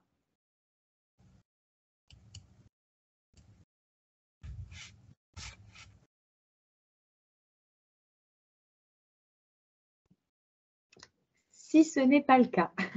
Je voulais d'abord aussi remercier l'ensemble des intervenants et des intervenantes qui ont accepté d'être présents aujourd'hui, à la fois pour présenter leurs actions, leurs ressources, mais aussi pour venir témoigner de comment vous vous inscriviez dans cette démarche Fertive, et on vous remercie infiniment pour ça. On vous le rappelle, le webinaire est enregistré, donc on pourra vous le renvoyer. Il sera accessible en replay dans quelques jours sur le site YouTube de l'ARS. On va également vous partager le support et tous les contacts qui ont pu vous être partagés aujourd'hui pour, on l'espère, amener à de plus en plus de pratiques sportives dans cette année et surtout continuer après cette année olympique et paralympique. Si vous avez des questions, n'hésitez pas aussi à revenir vers nous si d'autres questions n'ont pas pu être évoquées ou que d'autres vous arrivent un peu plus à froid, et nous vous souhaitons une agréable fin de journée. Merci, au revoir. Merci beaucoup à tous.